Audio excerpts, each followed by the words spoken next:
Om Shanti. Adira मावक्यन number 1 तकदीरवान जी विशेषता 15/4/1981 जा मावक्यन अज भाग्य विदाता बाप पंहिंजी श्रेष्ठ भाग्यशाली आत्माउनि खे ॾिसनि था। हर हिकु पंहिंजी पंहिंजी तदबीर द्वारा कीअं तक़दीर जी लकीर खींची आहे ये ॾिसनि था। नंबरवार पुरुषार्थ अनुसार कोई नंबर 1 तकदीर ठाती आहे, कोई सेकंड नंबर में तकदीर ठाती आहे।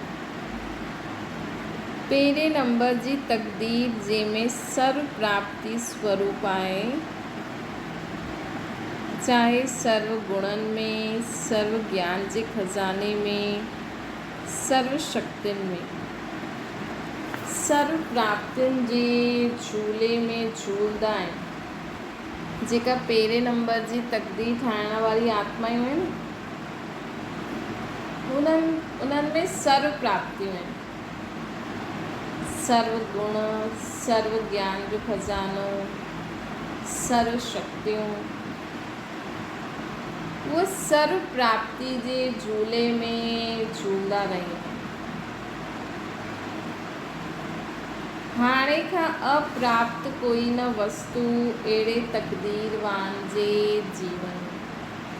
त नंबर 1 तकदीरवान जी विशेषता आहे सर्व ज्ञान गुण शक्तियूं, सर्व प्राप्तियुनि जे झूले में झूलण वारा। त चेक करो पंहिंजे पाण खे, वो हाणे खां ई अप्राप्त कोई न वस्तु अहिड़े तकदीरवान जे जीवन में हीअं आहे। हर सेकेंड, हर श्वास, हर संकल्प अखुट खज़ानो प्राप्त करण वारा आहिनि। हर सेकेंड अहिड़ी आत्मायूं हर सेकेंड, हर श्वास, हर संकल्प अखुट खज़ाने प्राप्त करण वारियूं आहिनि। अहिड़ी आत्माउनि खे जीवन जे हर क़दम में चढ़ती कला जी अनुभूति थींदी आहे।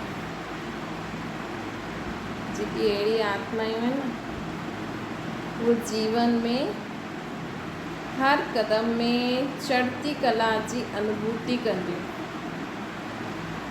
सब कुछ प्राप्त हूंदो उन्हनि खे, हर श्वास, हर सेकेंड, हर संकल्प, हर संकल्प अखुट खज़ानो प्राप्त करणु, मतलब हर श्वास में खज़ानो, हर संकल्प में खज़ानो, हर सेकेंड में खज़ानो प्राप्त कंदियूं। उन्हनि जे हर क़दम में चढ़ती कला, चारों ओर अनेक प्रकार जा खज़ाना ही खज़ाना दिखाए में ॾींदा आहिनि अहिड़ी आत्मा जो। त चेक कंदा वञो। हर आत्मा पंहिंजे प्रति स्नेही अनादि संबंध जे स्वरूप में पंहिंजी लॻंदी आहे। हर आत्मा तव्हांखे अति स्नेही अनादि संबंध मतलब कि सब आत्मा भाव आहिनि। असां सभी आत्मायूं परम धाम में रहण वारी भाव हिकु पिता जी संतान आहियूं। त हिन हिसाब सां स्नेही आत्मा लॻंदी आहे। हर आत्मा हिकु बाप जी संतान हुजण जे कारण असां सभु भाव आहियूं। हिन करे हर आत्मा असांखे अति प्रिय हुजणी खपे। हर आत्मा जे प्रति शुभ भावना, शुभकामना इमर्ज रूप में रहे। हर आत्मा जे प्रति शुभ भावना, शुभकामना इमर्ज रूप में रहंदी आहे। भले तव्हांजो दुश्मन ई हुजे, भले तव्हांखे उल्टो सुल्टो चवण वारो ई हुजे, त बि तव्हां संकल्प करो हर आत्मा जो कल्याण थिए। हर आत्मा जो कल्याण थिए। सभी आत्माउनि खे बाबा द्वारा मुक्ति, जीवन मुक्ति जो वरसो मिलियो हो। सर्व आत्माएं सदा सुखी ऐं शांत थी वञनि। सभी आत्मायूं शुद्ध थी वेंदियूं। ये संकल्प हल त ॾिसो तव्हांजो मथो ई ॾाढो थधो थी वेंदो, शांति थी वेंदो, मन शांत थी वेंदो। तव्हां ॿियो कुझु बि न करो, बसि सदा संकल्प करो विश्व जी सर्व आत्मायूं सदा शुद्ध रहनि, शांत रहनि, सुखी रहनि, सभिनि जो ई भलो थिए। बसि बेहद जो परिवार, बेहद जो स्नेह हूंदो आहे न, हद में दुख हूंदो आहे। हद में ॾिसंदव न, हीअ आत्मा सुखी थिए, हीअ हिनखे ईअं, हिनखे ईअं, त थोरो दुख थी वेंदो। अगरि तव्हां सदा बेहद में रहंदव न, बेहद जो परिवार, बेहद जो स्नेह, है न, बेहद जो परिवार असांजो, ऐं बेहद जो ई स्नेह, सर्व जे प्रति स्नेह इमर्ज आहे।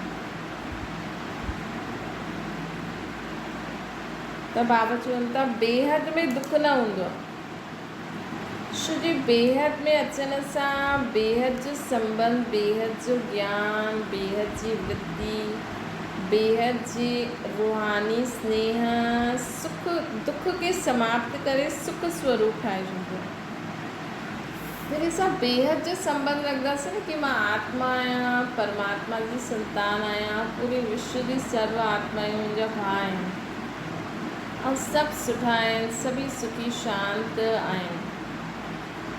त बेहद जे संबंध में ईंदासीं, बेहद जो ज्ञान हूंदो कि सभी असां परमधाम में रहण वारियूं, बेहद जी वृत्ति न। बाबा जी अञा ताईं अगरि तव्हां कंहिं आत्मा जे बारे में सोचंदा हूंदव कि ये केॾी ख़राबु आहे, हीअं आहे अज्ञान काल में, लेकिन हाणे बाबा जो ज्ञान मिलण खां पोइ असांखे हुन आत्मा जे प्रति रहम तरस अचणो खपे कि आत्मा केॾी सुठी, केॾी शुद्ध हुई, लेकिन हाणे ये वीचारी बुरायूं, विकार बुरायुनि जे वश थी करे अहिड़ी थी वई आहे। त हुन जे मथां तव्हांखे क्रोध न ईंदो न। जेके बि दुनिया में आत्मायूं आहिनि जो हिन समय ग़लति विकार बुरायुनि जे वश थी करे ग़लति कर्म करनि थियूं, अगरि उन्हनि खे बेहद जी नज़र सां ॾिसो था कि उहा आत्मायूं बि त केॾी सुठियूं परमधाम में रहंदियूं हुयूं, लेकिन उहा हेठि आहियूं, पोइ हेठि पाठ वॼाईंदे वॼाईंदे अहिड़ी थी वियूं। असल में उहो ख़राबु न हुयूं, त उन्हनि जे प्रति असांखे दुख न थींदो, उन्हनि जे प्रति असांखे घृणा न ईंदी। कॾहिं जॾहिं तव्हां बेहद जो संबंध यादि रखंदव, बेहद में पंहिंजी बुद्धि रखंदव, त बेहद जो संबंध, बेहद जो ज्ञान, बेहद जी वृत्ति मौज थी वेंदी। त हिन सां छा थींदो आहे, बेहद जो रूहानी स्नेह दुख खे समाप्त करे सर्व जे प्रति असांखे दुख सुख स्वरूप ठाहे छॾींदो आहे। अॼु ॾिसो कोई इंसान ग़लति कमु कंदो आहे, काम क्रोध लोभ अहंकार जे वश थी करे कंदो आहे। अॼु ॾिसो केॾा नंढी नंढी छोरियुनि सां माण्हू ग़लति कमु कंदा आहिनि, खणी करे हली वेंदा आहिनि, या पंहिंजे ई भाउ भेण माउ पीउ जो बि आहे, त माण्हुनि खे केॾो दुख थींदो आहे कि हिन भाउ थी करे पंहिंजी भेण सां ईअं कयईं, हिन पीउ ठही करे। लेकिन तव्हां हुन आत्मा जी स्थिति ॾिसो, उहा आत्मा पीउ जो पाठ वॼाए पई, लेकिन हुन आत्मा विकार बुराइनि जे वश थी वई ऐं हुन पंहिंजी धीअ सां ई बुरो कमु करे छॾियो, हुन पंहिंजी भेण सां बुरो कमु करे छॾियो। त अज्ञान काल में त माण्हुनि खे हुन सां नफ़रत ईंदी, अहिड़े माण्हू खे माण्हू सोचंदो हिन खे त मारे ई छॾूं, जेल में विझी करे हुनखे फांसी ॾियाराए छॾूं। लेकिन भॻवानु ॾिसंदो आहे कि उहा आत्मा त विकार जे वश आहे, ऐं हुनखे वशीभूत कंहिं कयो, कंहिं कयो। उहो मूवी ॾिसी आयो, हुन सीरियल ॾिठई, मूवी सीरियल में अहिड़ो सीन ॾिसण सां माण्हुनि जी वृत्ति ख़राबु थी वेंदी आहे न। घरु आयो, हुनजी शादी न थियल हूंदी त हुनजी नज़र पंहिंजी भेण ते वई हूंदी, माउ ते पई हूंदी, ॿाहिरि कंहिंसां वञी ग़लति कमु करे त अगरि भाउ भेण हुजे न कॾहिं कॾहिं भई वैसे त ॾिसो सोचदा आहिनि कि कोई ॻाल्हि कोन्हे, भाई आहे त ठीकु आहे, भाउ भेणनि जो संबंध ॾाढो, लेकिन अॼुकल्ह जे ज़माने में छा थींदो आहे कि हिकु भाउ बि उहो मूवी सीरियल ॾिसी ईंदो आहे, त कॾहिं कॾहिं माण्हुनि उहो ग़लति थी वेंदो आहे माण्हुनि सां, छोजी उहो उन काम विकार जे वश हूंदा आहिनि न। अॼुकल्ह घर घर में कोई चईंदो ई हिन जो बुआ जो पुटु आहे, मासी जो पुटु आहे, फलाणे जो पुटु आहे, लेकिन सभु माण्हू टीवी सीरियल किताबनि में बि सभु कुझु अची वेंदो आहे, अलाए छा छा पढ़ंदा आहिनि। त अगरि उन्हनि जी शादी न थियल हूंदी, कई बार त शादी थियल हूंदी आहे, उन खां पोइ बि ज़ाल चिक चिक कंदी, लड़ाई कंदी, अहिड़ी हूंदी त कंहिंजी धीअ जे मथां नज़र पइजी वेंदी, कंहिंजी भेण जे, कंहिंजी माउ जे, त माण्हू त सोचदा न कि हिननि ग़लति कयो, है न, माण्हू त सोचदा हिननि ग़लति कयो, लेकिन वो कंहिंजे वश हुयो, काम विकार जे वश हुयो। त भॻवान त ॾिसंदो न कि हिनखे इहे सभु जो बि थिए थो। माण्हू छा कंदा आहिनि, मूवी ॾिसी ईंदा आहिनि, सीरियल ॾिसंदा आहिनि, कंहिं एक्ट्रेस खे ॾिसंदा आहिनि ईअं, त उन्हनि में उहा काम विकार जी वासना ईंदी आहे, उनखे उहो त हुनजे चक्कर में माण्हू कंहिंसां बि ग़लति कमु करे वठंदो आहे, त उहो त हुनजे वश आहिनि न, हा उहो त हुनजे वश आहिनि। हाणे मूवी में इहे सभु ॾेखारींदा, छा ज़रूरत आहे ॾेखारण जी। सीरियल तव्हां ॿारनि सां वेही मूवी ॾिसंदव, सीरियल ॾिसंदव, छा ज़रूरत आहे। त इन सां उहो त परवरिश थी वेंदी आहे न। त असांजी अगरि बेहद जो ज्ञान हूंदो, बेहद जी दृष्टि हूंदी कि असां सभु आत्मायूं ॾाढा सुठा हुयासीं, लेकिन असां सभु आत्मायूं हिन सृष्टि ते अची करे काम, क्रोध, लोभ, अहंकार जे वश थी वेंदा आहियूं, त इन करे इंसानु ग़लति कमु कंदो आहे न। इन करे इंसानु, ऐं हाणे बाबा अची करे असांखे ॿुधाइनि था असां सभु छॾे छॾियोसीं, लेकिन अञा ताईं कई माण्हू हिननि ई विकार बुराइनि जे वश थी करे वेठा आहिनि, कर्म करनि था, है न। अञा ताईं कई आत्मायूं अञा ताईं हिन विकार बुराइनि जे वश थी करे कर्म करनि था, त ऐं उहे मञनि बि नथा, लेकिन पावन त ठहिणो आहे न, छॾिणो त आहे, या प्यार सां छॾो या मार सां छॾो। लेकिन असांखे कॾहिं बि हाणे कोई बि तव्हां न्यूज़ ॿुधो था, कुझु बि ॾिसो था, ॿुधो था, असांखे कॾहिं बि पंहिंजी सेफ्टी रखणी आहे, लेकिन कंहिं आत्मा जे प्रति घृणा भाव, नफ़रत भाव न रखिणो आहे मन में। सदा सोचो कि असां सभु आत्मायूं ॾाढा सुठा हुयासीं, त तव्हां सुख स्वरूप थी वेंदो। रूहानी नॉलेज जे कारण हर आत्मा जी कर्म कहानी जे पाठ जे संस्कारनि जी लाइट ऐं माइट हुजण जे कारण जो बि ॾिसंदव, ॿुधंदव, संपर्क में, संबंध में ईंदव, हर कर्म में अति न्यारा ऐं प्यारा थी वेंदा। रूहानी नॉलेज जे कारण हर आत्मा जी कर्म कहानी जे पाठ जे संस्कारनि जी लाइट ऐं माइट तव्हां में हूंदी, है न। लाइट तव्हां में हूंदी, ॿुधंदे हुए, ॾिसंदे हुए, संपर्क में, संपर्क में ईंदे हुए, हर कदम में, हर कर्म में अति न्यारा ऐं अति प्यारा आहियूं। न्यारी त ॿियो बाबा चवनि था, न्यारो ऐं प्यारेपन जी समानता हूंदी। अहिड़ी आत्मा जो बेहद में रहंदी उनखे रूहानी नॉलेज जे कारण हर आत्मा जी कर्म कहानी जे पाठ जे संस्कार जी लाइट माइट हुजण जे कारण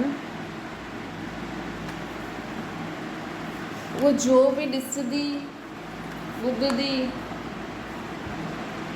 संबंध में संपर्क में ईंदी हर कर्म में अति न्यारी ऐं प्यारी हूंदी। सर्व खे ॾिसंदे सम्झंदे उहे उन्हनि सां न्यारी बि रहंदी और सर्व जी प्यारी भी हो।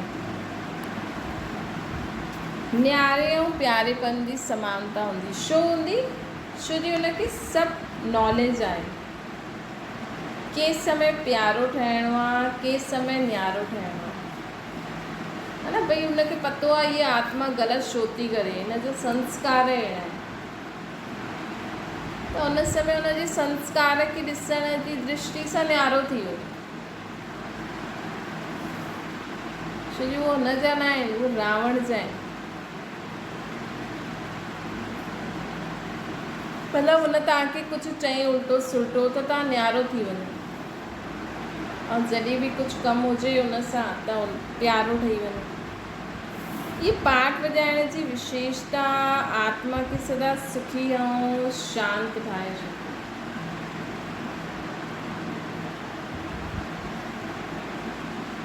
ये न्यारो प्यारो पाठ वॼाइण जी विशेषता जो आहे न ये आत्मा खे सदा सुखी ऐं शांत ठाहींदी। रूहानी संबंध हुजण जे कारण बुद्धि सदा उन्हनि जी एकाग्रचित रहंदी। उनखे रूहानी स्नेह हूंदो न हुनजो रूहानी स्नेह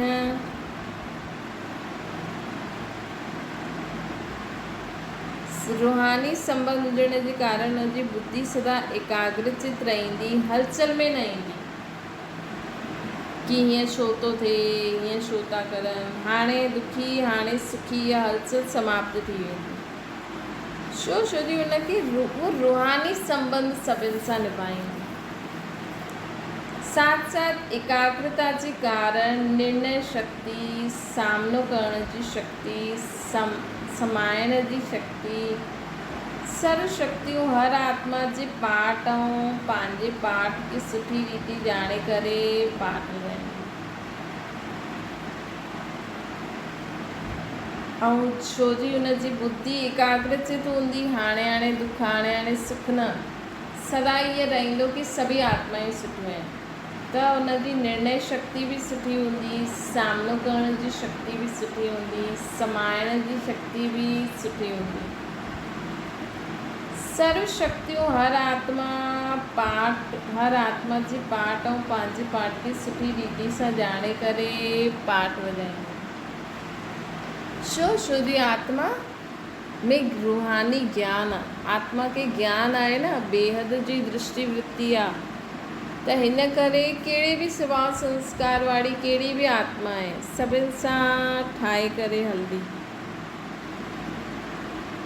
हर हिक जे पाठ खे सुठी रीति ॼाणे करे हलंदी हिन करे पंहिंजे अचल ऐं इन करे उहा अचल ऐं साक्षी रहंदी वो हलचल में न ईंदी छो जो हुनखे पतो आहे न आत्मा जो पाठ ई इहो आहे छो जो हुनखे पतो आहे न आत्मा जो पाठ ई इहो आहे। अहिड़ी तक़दीरवान आत्मा हर संकल्प ऐं कर्म हर ॻाल्हि खे त्रिकालदर्शी जी स्थिति सां सिद्ध थी करे ॾिसंदी अहिड़ी तक़दीरवान आत्मा जो हूंदी न उहा हर आत्मा हर संकल्प हर कर्म के हर ॻाल्हि खे त्रिकालदर्शी स्थिति में स्थित थी करे ॾिसंदी सिर्फ़ु असांखे छा करिणो आहे ख़ुदि बेहद में रहणो आहे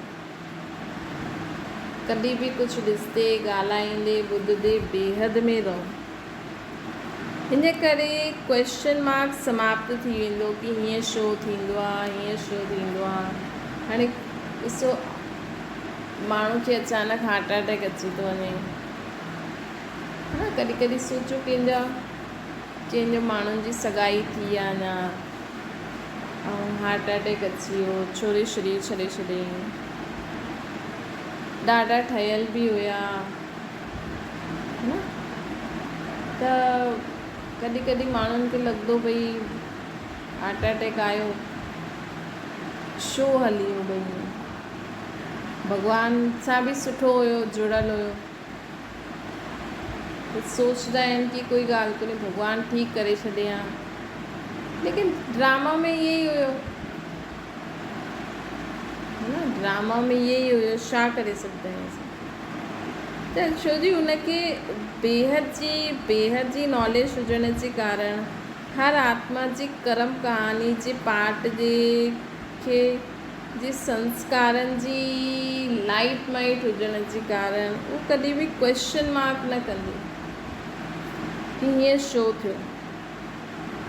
हर ॻाल्हि खे त्रिकालदर्शी स्थिति में स्थित थी करे ॾिसंदी, हिन करे क्वेश्चन मार्क समाप्त थी वेंदो। इहे छो, छा थियो न, छा करिणो आहे, इहे छो, इहे छा, इहे क्वेश्चन मार्क आहे। हिन करे सदा फुल स्टॉप। कंहिं ॻाल्हि में असांखे कोई बि क्वेश्चन न करणो खपे। हमेशह सोचो जो थियो, जो थिए थो, जो अॻियां थींदो, हर ॻाल्हि में कल्याण ई समायल आहे। नो क्वेश्चन मार्क। सभी के 3 बिंदी जो तिलक लॻल आहे न, उन में आश्चर्य न लॻंदो। Nothing new. छा थियो न, छा करिणो, ये नंबर 1 तकदीरवान जी निशानी आहे। भई छा थियो, ईअं छो थियो, उहे हिननि में न पईंदा। उहे चईंदा चलो जो थियो सो थियो, हाणे अॻियां छा करिणो आहे, है न। उहे सोचे करे अॻियां हलंदा ई रहंदा। इहा नंबर 1 तकदीरवान जी निशानी। तव्हां सभु नंबर 1 तकदीरवान जी लिस्ट में आयो न। सभिनि खे फर्स्ट क्लास पसंदि आहे न। सभु आया ई आहिनि बाप सां पूरो वर्सो वठण लाइ। चंद्रवंशी ठहिण लाइ तयारु आहियो। सूर्यवंशी अर्थात फर्स्ट क्लास। सदा पंहिंजी श्रेष्ठ तकदीर खे स्मृति में रखी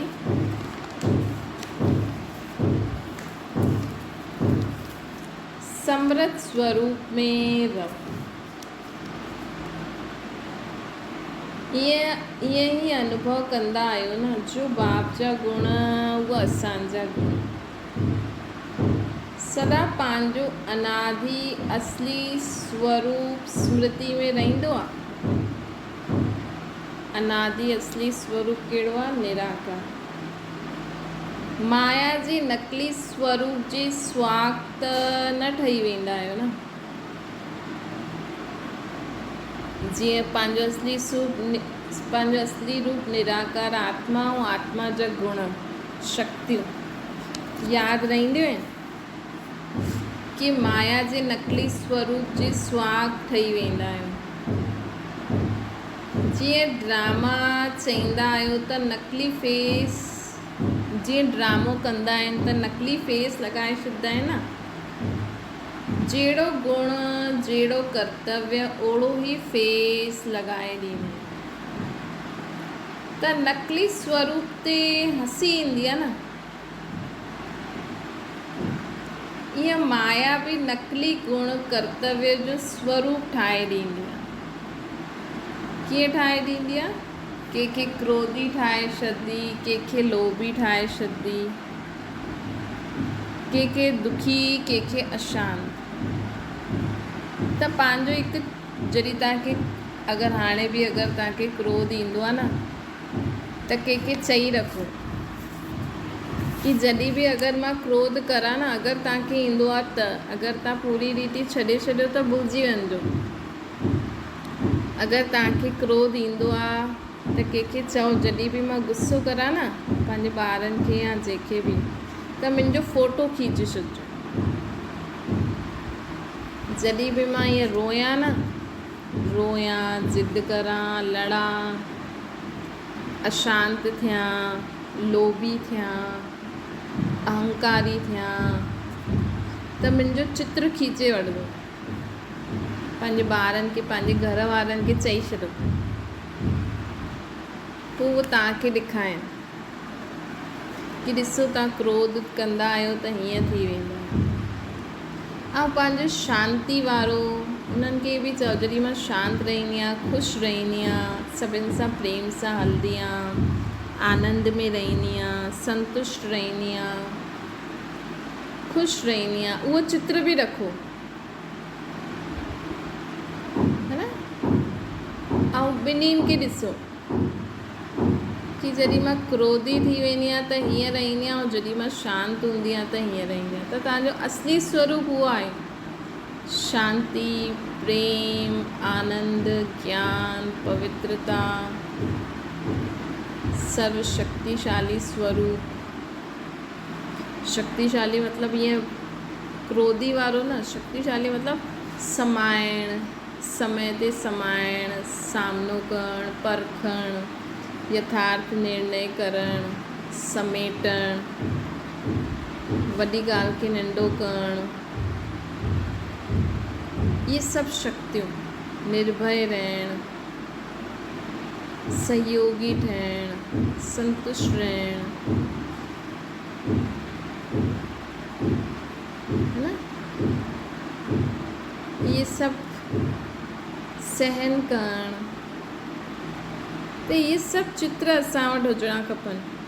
माण्हू कॾहिं कॾहिं न ईअं एल्बम ठातल हूंदो आहे न, त ईअं ॾिसंदा आहिनि, ॾिस हिन में ईअं कीअं थी ॾिसे, ॾिस हिन में हिन जो मुंहुं ॾिस, किथे त हसमुख हूंदो, किथे त ईअं ॾिसंदा कंहिंखे ईअं जीअं गुस्से में था ॾिसनि, किथे त अहंकारी वारो हूंदो आहे। कॾहिं कॾहिं अगरि तव्हां एल्बम पुराणा हूंदा आहिनि, माण्हू ॾिसंदा आहिनि, ॾिस तुंहिंजो मुंहुं कीअं थी हिन में, ऐं हिन में ॾिस केॾी सुठी थी लॻे। त मतिलबु हुन समय असांजी उहा कुझु ग़लति सोच हूंदी, त हुन अनुसार एक्सप्रेशन चेंज थींदा आहिनि। रावण जा 10 मुंहं छो ॾेखारींदा आहिनि?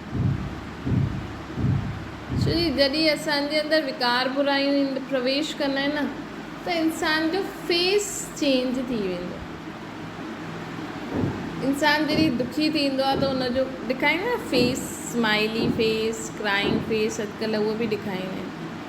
त रावण जा 10 मुंहं बि इन हिसाब सां ठहींदा आहिनि। जॾहिं 5 विकार स्त्री में ईंदा आहिनि, बाबा चईंदा आहिनि न, कॾहिं कॾहिं कामी जी शिकिल ई चेंज थी वेंदी आहे।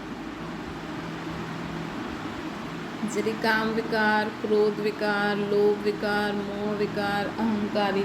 ॾिसो तव्हांजे अगरि कोई साम्हूं तव्हांजे अॻियां कोई फेवरेट चीज़ अचे, त तव्हांजो मुंहुं कीअं थी वेंदो? मुंहुं में पाणी ईंदो, एक्सप्रेशन थोरा चेंज थी वेंदा आहिनि। तव्हांजे फेस सां माण्हू पतो करे सघंदो आहे कि तव्हांजी फेवरेट चीज़ आहे ऐं तव्हांखे खपे हीअ। जॾहिं बुख लॻंदी आहे त माण्हू जो फेस कीअं थी वेंदो आहे, है न, जॾहिं त फेस एक्सप्रेशन चेंज थी वेंदा आहिनि। त बाबा असांखे चवनि था कि माया तव्हांखे नकली स्वरूप जो फेस त न लॻाए छॾंदी आहे, स्वरूप त न लाहे ॾींदी आहे। असली स्वरूप हिन ॻाल्हियुनि खां परे आहे। त सदा हुन स्वरूप में स्थित रहो, सदा हुन स्वरूप में स्थित रहो। त हाणे सदा पंहिंजे कहिड़े स्वरूप में रहंदव? पवित्रता, शांति, सुख, प्रेम, आनंद, ज्ञान, सर्वशक्ति स्वरूप में रहिजो। अच्छा, जीअं भक्ति में लास्ट डुबी लॻाईंदा आहिनि न, लास्ट डुबी थींदी आहे, उनजो महत्व थींदो आहे। त हिते बि सभी सागर में डूबी अर्थात डुबकी लॻाइण आया आहियो न, वह समाइण जे लाइ आया आहियो बाबा जे ज्ञान खे।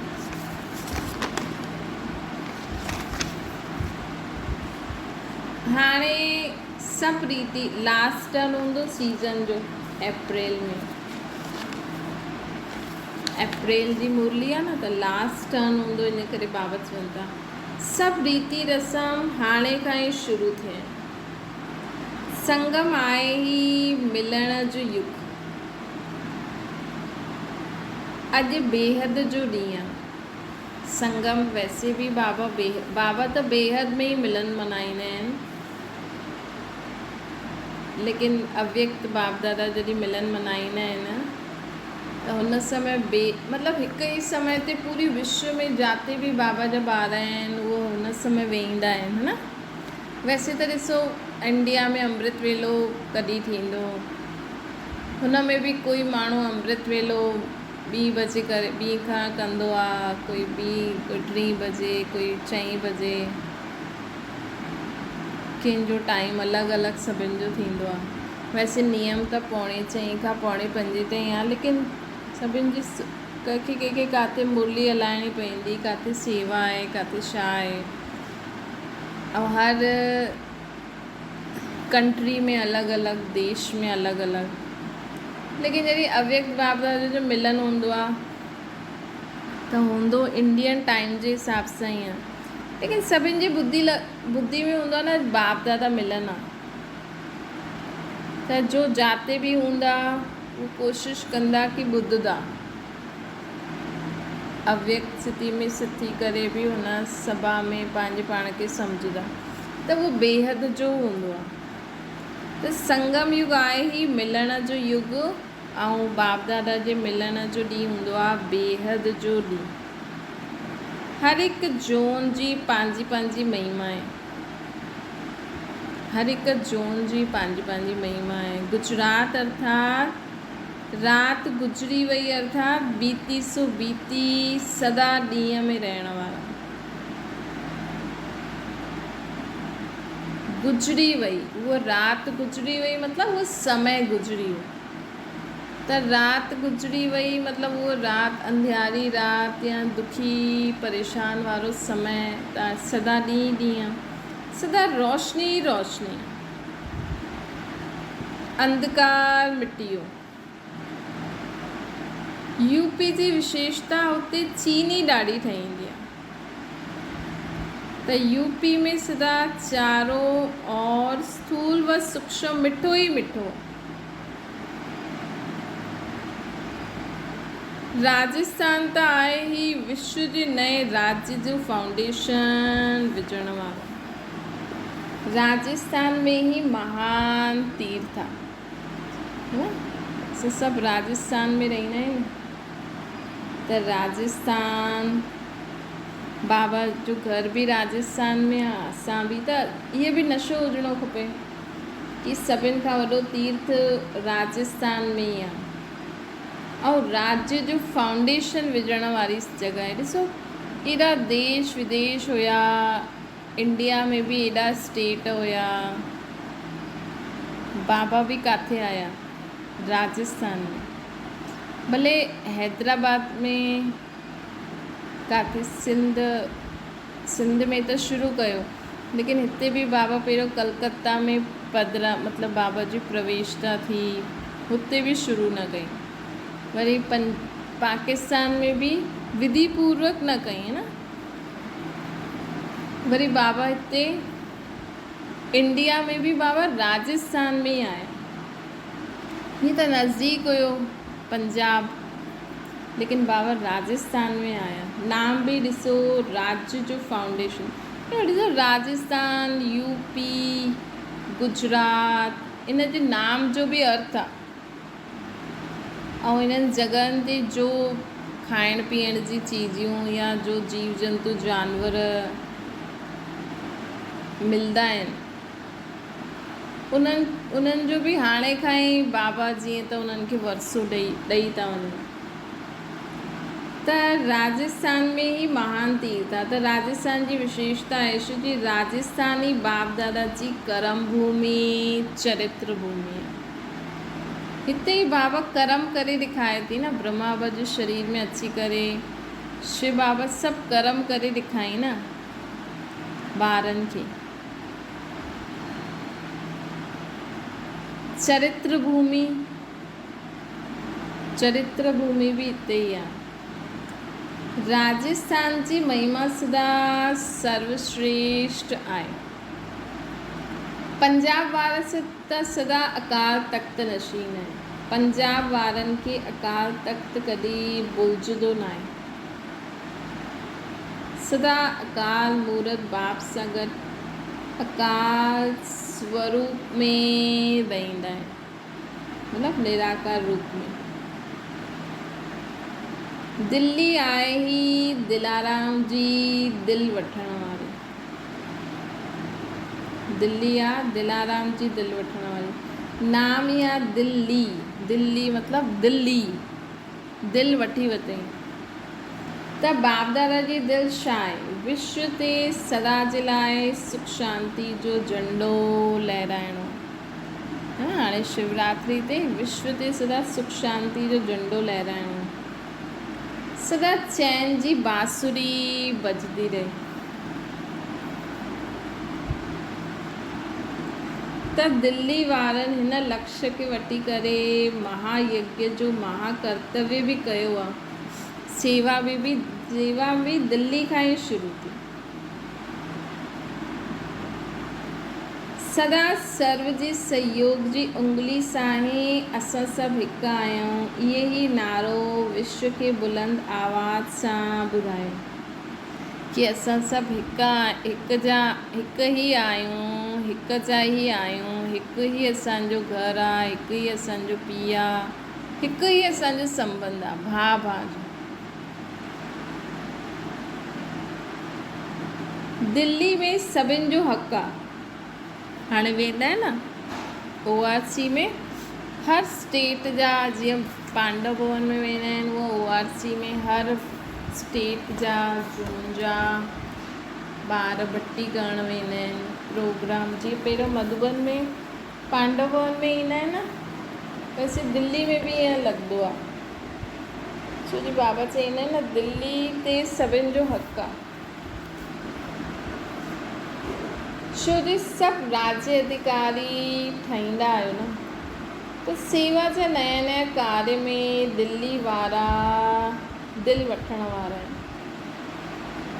बॉम्बे खे गवर्नमेंट बि जीअं सुंदर ठाहे थी, विस्तार करे थी, ईअं पांडवनि जी सेवा में बि सेवा जो विस्तार सुठो थियो आहे। सहयोगी अधिकारी ॿई ही प्रकार जी आत्मायूं सेवा जे विस्तार जे लाइ सुठी निमित हुयूं। बॉम्बे जीअं कौरव गवर्नमेंट वारा उनखे सुठो ठाहिण जी कोशिशि था करनि, वैसे पांडवनि बि ॾाढी सुठी सेवा कई आहे। वरदान मिलियल आहे न बॉम्बे ऐं दिल्ली में साकार मम्मा बाबा ॾाढी सेवा कई अथई। मध्य प्रदेश में हिकु निराकार बाप जी यादगार सुठी आहे।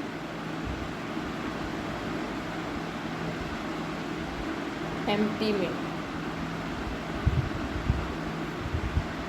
शिव बाबा जो मंदिर कोई यादगार वारो हूंदो। महाकालेश्वर MP में, उज्जैन में आहे, MP में हूंदो। त कोई न कोई शिव बाबा जो कोई यादगार लिंग वारो मंदिर हूंदो। ईअं ई ब्राह्मण आत्माउनि में बि हिकु बाप सां ई लग्न लॻाइण वारा MP वारनि खे बाबा चवनि था कि MP वारा हिकु बाप सां लगन लॻाइण वारा आहिनि। हिकु नंबर में अचण वारा हिन लग्न में रहण वारे जी सुठी रेस हले थी। विधि बि आहे, वृद्धि बि आहे MP वारनि जे लाइ बाबा चवनि था। हाणे त सभिनि जी विशेषता ॿुधी वठी न, सभिनि जी इकट्ठी डुबी थी वई। हुन समय इहे जोन आया हूंदा, UP, गुजरात, राजस्थान, छो जो थोरा थोरा माण्हू हूंदा न, थोरा थोरा ॿार हूंदा त ज़्यादा जोन ईंदा हूंदा। ज्ञान सागर ऐं नदियुनि जो मिलन थी वियो। मिलण अर्थात वठणु। ज्ञान सागर सां मिलन थींदो त ज्ञान सागर सां त वठंदासीं ई सही। ऐं पुराणो सागर, पुराणो किचिरो सभु सागर में समाइजी वेंदो। मिलण अर्थात वठणु। खजानो वठी वरितो न, श्रेष्ठ तक़दीर जी लकीर खींची वरिती न। बाप दादा जो सदा हिकु स्लोगन यादि रखिणो आहे, कहिड़ो? सदा खुश रहणो आहे, सर्व खे सदा खुश करणो। कल्ह बाबा चई न वरदान में कि ख़ुशियुनि जो खज़ानो, ख़ुशियुनि जी अलॻि अलॻि पॉइंट्स असांजे बुद्धि में इमर्ज रहे त सदा ई ख़ुशि रहंदासीं। चारो ओर हाणे ख़ुशी जा बाजा बजाए त पंहिंजे पंहिंजे पंहिंजे वटि पाण वटि आहे न ख़ुशी जी पॉइंट्स इकट्ठी करो। ॾिसो हिन में बि ख़ुशि थी सघंदा। असां राजस्थान में ई आहियूं, पर राजस्थान में हूंदे हुए बि अगरि बाप दादा सां मिलन न मल्हाइण मधुबन न वेंदा आहियूं त छा फ़ाइदो न। माण्हू विदेश में एॾो ख़र्चो करे अचनि, अलॻि अलॻि स्टेट तां एॾो दूर दूर सां अचनि। राजस्थान वारा त जेका माउंट आबू जे पास हूंदा हो त सुबुह वञनि राति जो वापसि। मतिलबु हर संडे बि नियम ठाहे छॾनि त बि सुठो कि हर संडे वञो ऐं वापसि अचो। रहणो करणो न, सिर्फ़ु बाबा ज्ञान योग करे हली अचो त फ़ाइदो वठणो खपे न राजस्थान वारनि खे। त इहा बि ख़ुशी, हिकु ख़ुशी जी पॉइंट्स इहे बि आहे कि असां राजस्थान में ई आहियूं। ॿियो अगरि तव्हां सिंधी आहियो त उहो बि ख़ुशी जी पॉइंट आहे कि असां हेॾे होॾे भटकासीं न, ब्रह्मा बाबा सां ई गॾु रहियासीं, ब्रह्मा बाबा जी बिरादरी में ई रहियासीं न। ऐं कृपलानी आहियो त ॿियो ई ॾाढो सुठो। त इहे कोई न कोई ख़ुशी जी, ऐं तव्हां अंत समय ताईं शिव बाबा खे ई मञो, उहा बि सुठी जी ॻाल्हि आहे। त इहे कोई न कोई ख़ुशी जी ॻाल्हि, बाबा असांजी बुद्धि जो तालो खोले। असां कोटनि में कोई आत्मा, कोई मां बि कोई आत्मा, इहे बि ख़ुशी जी ॻाल्हि आहे। असां स्वर्गवासी प्रैक्टिकल ठहींदासीं, इहे बि ख़ुशी जी ॻाल्हि आहे। त असां बाबा खे पहचाने सघियो, बाबा खां वरसो था वठूं, इहे बि ख़ुशी जी ॻाल्हि आहे। त इहे कोई न कोई ख़ुशी जी ॻाल्हियूं जी पॉइंट्स पंहिंजी बुद्धि में रखो, सदा ख़ुशि रहो। छा बाप दादा अहिड़ा श्रेष्ठ तक़दीरवान आत्माउनि खे सदा ख़ुशियुनि जे खज़ाने सां संपन्न, सर्व खे सुख जो रास्तो ॿुधाइण वारा मास्टर सुखदाता, सदा सर्व जे संकट मोचन, विघ्न विनाशन। ये जेकी माण्हू ॻाईंदा आहिनि न हनुमान जे लाइ, त इहा शक्ति असां में हुजणी खपे। सदा सर्व जा संकट मोचन, विघ्ननि खे विनाश करणो। अहिड़ी श्रेष्ठ आत्माउनि खे बाप दादा जो यादि प्यार ऐं नमस्ते।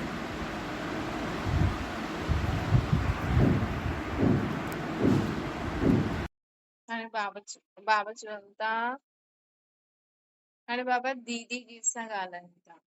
महावीरनि जी श्रेष्ठ सेवा जो स्वरूप कहिड़ो? जीअं ॿिया सभु शक्तियूं चित्रनि में बि ॾेखारे में ॾींदियूं आहिनि न, इन्हनि सभु शक्तियुनि में विशेष शक्ति सेवा जे अर्थ कहिड़ी आहे? जीअं देवियुनि जा चित्र ठाहींदा आहिनि न, सभी वाणी द्वारा, भिन्न भिन्न साधननि द्वारा, प्लान्स प्रोग्राम द्वारा त सेवा करो था, लेकिन बाबा पुछनि था कि शक्तियुनि में भी विशेष शक्ति सेवा जे अर्थ कहिड़ी आहे?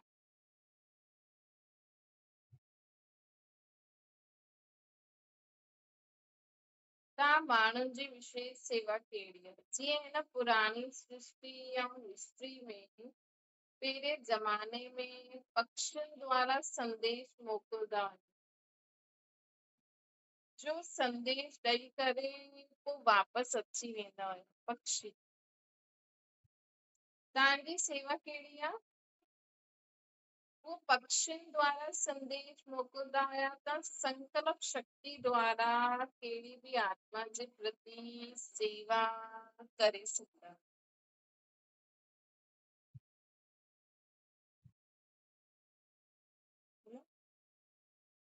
पक्षियुनि द्वारा संदेश मोकिलिया त संकल्प शक्ति द्वारा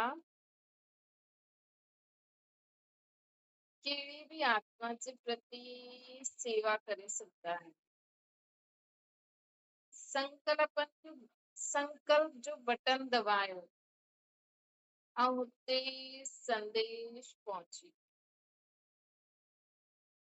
बस असां संकल्प जो बटन दबायो ऐं हुते संदेश पहुची। जंहिंखे बि पहुचणो आहे जे अंतवाक शरीर द्वारा सहयोग ॾेई सघंदा आहिनि न, वैसे संकल्प जी शक्ति द्वारा अनेक आत्माएं जी समस्याएं जो हल करे सघंदा आहिनि। जे अंतवाहक शरीर द्वारा सहयोग ॾेई सघंदा आहियूं, वैसे संकल्प जी शक्ति द्वारा अनेक आत्माएं जी समस्याएं जो हल करे सघंदा आहियूं।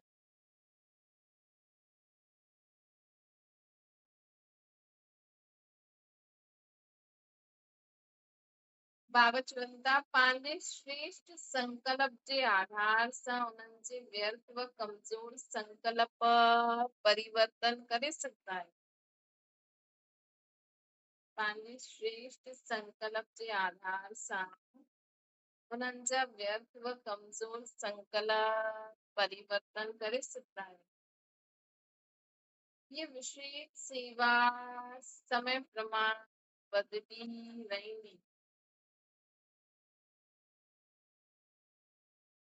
समस्याएं अहिड़ियूं ईंदियूं जो स्थूल साधन समाप्त थी वेंदा। जीअं हाणे त फोन, इंटरनेट, सेंटरनि ते वञी था सघो, ॿोली पहुची थी सघनि, लेकिन हाणे समय अहिड़ो अचण वारो आहे कि स्थूल साधन समाप्त थी वेंदा, है ना। ये इंटरनेट सभु बंदि थी वेंदो। तव्हां हिक घर खां ॿिए घर ताईं न वञी सघंदव। कहिड़ो समय ईंदो, हुन समय छा कंदव? पोइ छा करणो पए? एतिरो ई स्वयं जे संकल्प खे पावरफुल ठाहियो जो हुनजो प्रभाव दूर ताईं पहुची सघे। पोइ जेतिरो पावर हूंदी ओतिरो दूर ताईं पहुची सघंदा। जी कई बार हूंदो आहे न, तव्हां कुझु सोचंदा आहियो, साम्हूं वारो बि सोचंदो आहे, त चईंदा आहिनि न कि मूंखे अॼु ईअं वीचार आयो, त उहो चईंदो कि हा मूंखे बि आयो। त मतलब तव्हांजी सोच जा वाइब्रेशन हुन ताईं विया या हुनजी सोच जा वाइब्रेशन तव्हां ताईं आया। त इहे समय पुछो, हुन खां पुछो तव्हांखे कॾहिं आयो इहे वीचार। त उहो चए मूंखे सुबुह जो आयो। तव्हां चयो मूंखे त कल्ह राति जो आयो। त मतलब पहिरियों तव्हांखे आयो, पोइ तव्हांजो वाइब्रेशन हुन ताईं विया, या पहिरियों हुनखे आयो पोइ तव्हांखे आया, ईअं बि थी सघंदो आहे। समय पुछो त मतलब कि असांजो जेका कॾहिं कॾहिं ईंदो न कि तव्हांखे, तव्हां हाणे हाणे रोटी खाधी आहे, तव्हांखे ॿियो कुझु बि खाइण जी इच्छा थी थिए, या कॾहिं कॾहिं फालतू वीचार ईंदा आहिनि, हीअं थी वियो, हीअं थी वियो, हीअं थी वियो, जी साम्हूं पिक्चर हलंदी रहंदी आहे न। कॾहिं कॾहिं ईअं थींदो आहे न, जी साम्हूं पिक्चर हलंदी रहंदी आहे कि पोइ हीअं थी वेंदो, पोइ हीअं थी वियो, पोइ हीअं थी वियो, ऐं थींदो कुझु न आहे। असांखे लॻंदो आहे हुन माण्हू सां हीअं थी वियो, पोइ हीअं थी वेंदो, उनजी हिकदमि जीवन जी पिक्चर ठाहे छॾींदा आहिनि माण्हू, ऐं हूंदो कुझु न आहे। त कंहिंसां थींदो हूंदो उहो ॿिया जा वीचार तव्हां वटि अचनि था, तव्हांखे पतो नथो लॻे, है न। अॼुकल्ह माण्हुनि खे न मरण जा वीचार ज्यादा ईंदा आहिनि। थोरो बि कुझु थियो, हाली मरूं था तंहिंखां सुठो। त इहे वीचार आहिनि न दुनिया में फैलनि था। वायुमंडल अहिड़ो ठहियल आहे। जे कोरोना जे समय वायुमंडल कीअं थी वियो, अधु माण्हू त कोरोना में जेका बि वया न उहे हिन करे ई वया, ॿियनि जा संकल्प उन्हनि ते हावी थी विया। कोई कोई त सोचे पियो की हाणे मूंखे थी वियो त बसि मां बचदमि ई न। वो बची सघंदा हुया, लेकिन उन्हनि सोच एड़ी पक्की करे छॾी। सोच इंसान खे कमज़ोर ठाहे छॾंदी आहे। व्यर्थ वीचार, बुरा वीचार, नेगेटिव वीचारनि सां न आत्मा कमज़ोर थींदी आहे। शरीर में बि ॾिसो, तव्हां अगरि फालतू सोचो त शरीर में बि बीमारी छो थींदियूं। हिकु त असांजो पिछलो हिसाब किताब, ॿियो सोच जे कारण बि थींदियूं, है न। तॾहिं त डॉक्टर पुछंदो आहे तव्हां कुझु सोचो था छा। त पंहिंजी सोच खे हमेशह सुठो रखो, भले कुझु बुरे ते बुरो बि थी वञे, लेकिन असां सोच हमेशह सुठी रखो। त असांजी सोच जो असां सोचदा आहियूं न उहो ॿिए ताईं पहुचंदो आहे। ऐं हाणे त असां बाबा खे यादि कंदे करे सोचदासीं त असांजी सोच जा वाइब्रेशन सम्झो न। हाणे ॾिसो, दुनिया में कंहिंजा ॿार गुम था थी वञनि, कंहिंजे पति शरीर छॾे थो छॾे, कंहिंजो डिवोर्स थो थी वञे, कंहिंजा माउ पीउ शरीर छॾंदा, है न। त तव्हां अहिड़े माण्हुनि जे लाइ सोचो।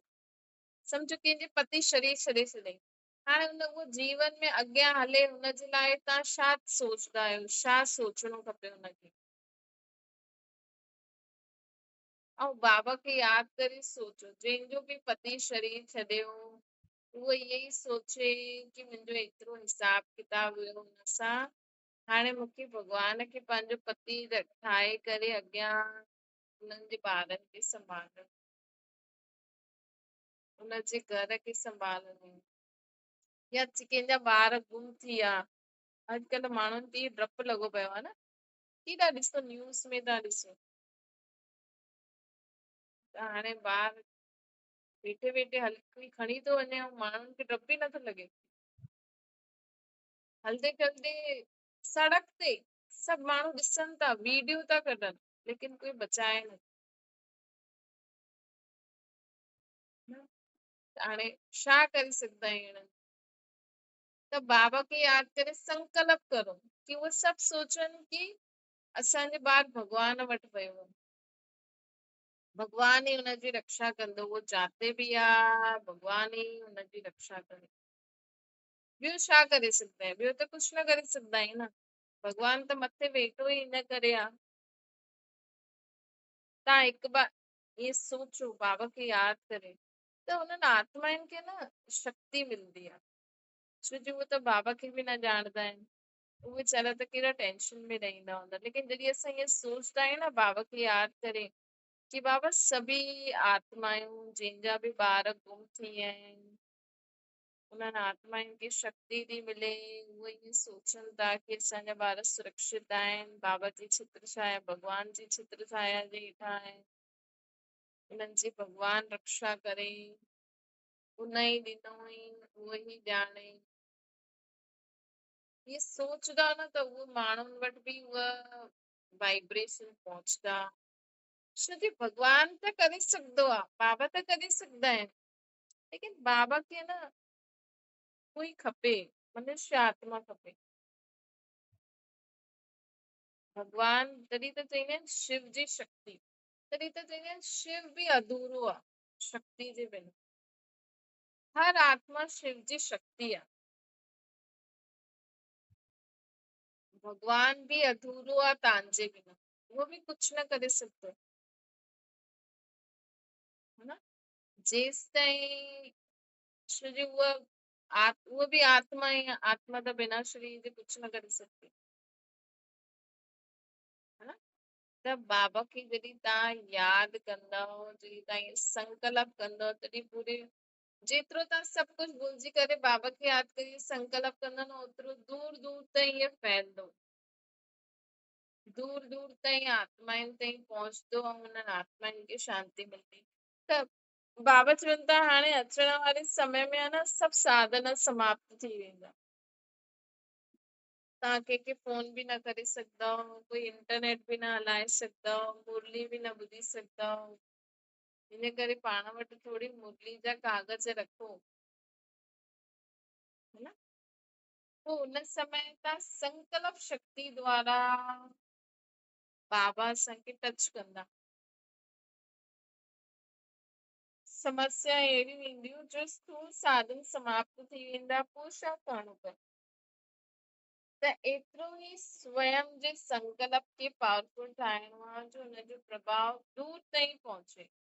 एतिरो पावर हूंदो, जेतिरो पावर हूंदो ओतिरो दूर ताईं पहुचंदो। जीअं रोशनी में बि जेतिरी पावर ज्यादा हूंदी आहे त दूर ताईं फैलंदी आहे न। त संकल्प में बि एतिरी शक्ति अची वञे जो तव्हां हिते संकल्प करो ऐं हुते कोई आत्मा जंहिंजो ॿार गुम थी वियो उहो हिनजो मन शांत थी वञे। न त माण्हुनि जो त दिमाग़ ई मतिलबु ॿार ईअं हली वञनि त माण्हू त सोचंदा न भई ईअं कीअं थी वियो। उहो भॻवान सोचे भई भॻवान ॼाणे उहो हुनजी छत्र छाया में ई आहिनि, छा करे सघंदा आहिनि। त ईअं हुनखे फल मिली वेंदो। जीअं बाप भक्ति जो फल ॾींदा आहिनि न, वैसे तव्हां श्रेष्ठ आत्माऊं परिवार जे सहयोग जो फल ॾींदव ऐं हुन फल जो भिन्न भिन्न अनुभव कंदा। इहे बि सेवा आरंभ थी वेंदी। इनखे ई मन सां सेवा चइबो आहे, छोकी मन सां ई संकल्प कंदा आहियूं न। नए नयनि खे ॾिसी करे, परिवार जी वृद्धि ॾिसी करे, सेवा जी वृद्धि ॾिसी करे बाबा खे बि ख़ुशी थींदी आहे। है न, बाबा खे बि ख़ुशी थींदी न भई एॾी आत्मायूं मूंखे पहचाने वतन, मूंसां मिली वयूं। इहे बि पंहिंजी राजधानी ठाहियो था। राजधानी में त सभु प्रकार जी आत्मायूं खपनि न। ॾिसो उहो सेकेंडरी आहे। कई माण्हू चईंदा आहिनि हीअ असांजी राजधानी आहे, पर हिन में पोइ उहो थी वेंदो आहे, ये राजा ये रानी आहे, ये प्रजा ये फलानी आहे। कोई चईंदो न असां पंहिंजी प्रजा था ठाहियूं। कॾहिं ये थॉट ठीकु आहे, लेकिन है ना इन थॉट में वरी कई माण्हू न उल्टो सोचे वठंदा आहिनि। इन करे हमेशह बाबा जी सेवा कॾहिं बि करो न त मन में इहे विझणो खपे की असांखे त हिननि आत्माउनि खे बाबा जो परिचय ॾियणो आहे, बाबा जो ज्ञान ॾियणो आहे, इन्हनि आत्माउनि खे शक्ति ॾियणी आहे। हाणे उहा असांजी प्रजा ठहींदी, दासी ठहींदा, छा ठहींदा, हिन में असां दिमाग़ छो लॻायूं। है न, न त इन में बि उहो थी वेंदो आहे की हिनखे मां ॾींदमि ज्ञान, तूं छो ॾिनी। कॾहिं कॾहिं हिन में कॉम्पिटिशन थींदो आहे, सेंटरनि जो बि कॉम्पिटिशन थींदो आहे। कोई जिज्ञासु अगरि हिकु सेंटर खां निकिरी ॿियो में वञे न त उहो सोचंदो असांजी राजधानी जो माण्हू होॾे हली वियो त हिन में बि लड़ाई। पर इहा त उहो जी ॻाल्हि आहे। पहिरियों त हुन आत्मा खे जेका बि ज्ञान सम्झ में अचे थो, जो बि हुनखे शांती मिले थी जाते, उहो पहिरियों असांखे प्रायोरिटी रखणी आहे। न भले उहा हुनखे असां द्वारा ज्ञान सम्झ में आयो न आयो, हुनखे ॿिए द्वारा बि आयो न त बि ख़ुशि थी वञो कि चलो हिन आत्मा खे बाबा जो परिचय त मिली वियो, बाबा जो ज्ञान त सम्झ में अची वियो, हिन आत्मा खे शांती त मिली, ख़ुशी त मिली। इहो उहो ई आहे न। जीअं ॾिसो हिक ई शहर में केॾा मंदर हूंदा आहिनि, केॾा टिकाणा हूंदा आहिनि, केॾी मस्जिदूं हूंदियूं आहिनि, केॾी चर्च हूंदियूं आहिनि। कोई कंहिं टिकाणे वञे थो, पोइ वेंदे वेंदे अगरि उहो हुन टिकाणे खे छॾे ॿिए में हली वेंदो न त टिकाणे वारो नाराज़ थी वेंदो, हीअ असांजी हुई हाणे होॾे थो वञे। हिन में बि लड़ाई झगड़ा। जाते बि वञे हुन आत्मा खे जाते सुख मिले, जाते शांति मिले, जाते हुनजो कल्याण थिए, उहो सुठो न। त कॾहिं बि कंहिंखे ज्ञान ॾियो न। बाबा त चईंदा आहिनि की तव्हां कंहिंखे ज्ञान ॾींदव त मतिलबु पंहिंजी प्रजा ठाहींदव, पर हिन में बि आहे न कॾहिं कॾहिं लड़ाई झगड़ा थी वेंदा आहिनि। कॾहिं कॾहिं भेदभाव अची वेंदो आहे की अच्छा मां सम्झायो त मूंखां न सम्झी, हुन खां सम्झी वई। न, असांजो मेन पहिरियों टारगेट हुजणो खपे कि हर आत्मा खे बाबा जो परिचय मिली वञे, चाहे तव्हां द्वारा मिले, चाहे कंहिं द्वारा, कि चाहे कंहिं सेंटर द्वारा। हर आत्मा खे शांति मिले, चाहे तव्हां उन्हनि खे बाबा जो कुझु ॿुधायो त शांति मिले या ॿिए सां मिले, है न। जेकी तव्हांजी राजधानी उते हूंदी उहा त तयार थी वेंदी। पंहिंजो सेवा कंदा वञो हिन भाव सां कि सभी आत्माउनि जो कल्याण थिए। त बाबा अॼु असांखे चवनि था कि ॿारनि जी सेवा ॾिसी करे बाप दादा ख़ुशि थींदा आहिनि, त रोज कंहिंखे न कंहिंखे न ज्ञान ॾियो। राजधानी में त सभु प्रकार जी आत्माएं खपनि, संपर्क वारी बि खपनि, सेवादारी बि खपनि, संबंधी बि खपनि, अधिकारी बि खपनि। हाणे त आवाज बुलंद थी वियो न। हाणे अजन सभु हुते हुते ॾिसी करे कोशिश था करनि कि ये काथा आवाज आहे, ॿुधाए में ॾींदो आहे, लेकिन हाणे क्लियर ॿुधाए में नथो ॾे। न कंहिंखे लॻंदो आहे भई असांखे है न कुझु सुठा वाइब्रेशन ईंदा आहिनि, अलाए कंहिंजी कृपा थींदी आहे, लेकिन उन्हनि खे सम्झ में नथो अचे काथां थी थिए, कंहिं तरफ़ वञिणो आहे, इहे सम्झंदा न आहिनि। क्लियर थींदो जॾहिं वाणी सां गॾु गॾु श्रेष्ठ संकल्प जी शक्ति उन्हनि ताईं पहुचंदी, तॾहिं आवाज क्लियर थींदो। हाणे अटेंशन वञणु शुरू थियो आहे, लेकिन अञा ताईं माण्हुनि खे सम्झ में नथो अचे कि दुनिया में एॾो दुख थींदे हूंदे हुए बि माण्हू कीअं था हलनि। है न, कोई चईंदो असांखे हीअ बीमारी आहे, हीअ बीमारी आहे, हीअ बीमारी आहे, त उहो घर जो हाणे मथे में सूर थींदो आहे, मथे में सूर थिए त माण्हुनि जो कीअं कमु करे न। ॿियो चलो ॿी जॻह सूर थिए त माण्हू थोरो सहन करे हले बि, लेकिन मथे में सूर थिए त दिमाग़ त मथे सां ई लॻाइणो आहे न। उहो इंसान कीअं कमु करे सघंदो आहे घर में, लेकिन त बि करनि था। अॼु ॾिसो था 70-80% माण्हुनि खे कंहिंखे माइग्रेन, कंहिंखे छा, मथे में ॾाढो सूर थींदो आहे माण्हुनि खे। त चईंदा आहिनि बसि ईअं हलूं था दवायूं वठी, दवायुनि सां न। ये जो बाबा जो योग जो हलंदो आहे न, इन्हनि जी शक्ति सां माण्हू हलनि था, लेकिन उन्हनि खे सम्झ में नथो अचे। त जो असां बाबा जो अमृत वेलो नुमाशाम कंदा आहियूं या सॼो ॾींहुं जो तव्हां बाबा खे यादि कंदा आहियो न, इन सां दुनिया में ॾाढो सुठो वायुमंडल फैलंदो आहे जंहिंसां माण्हू हलनि था।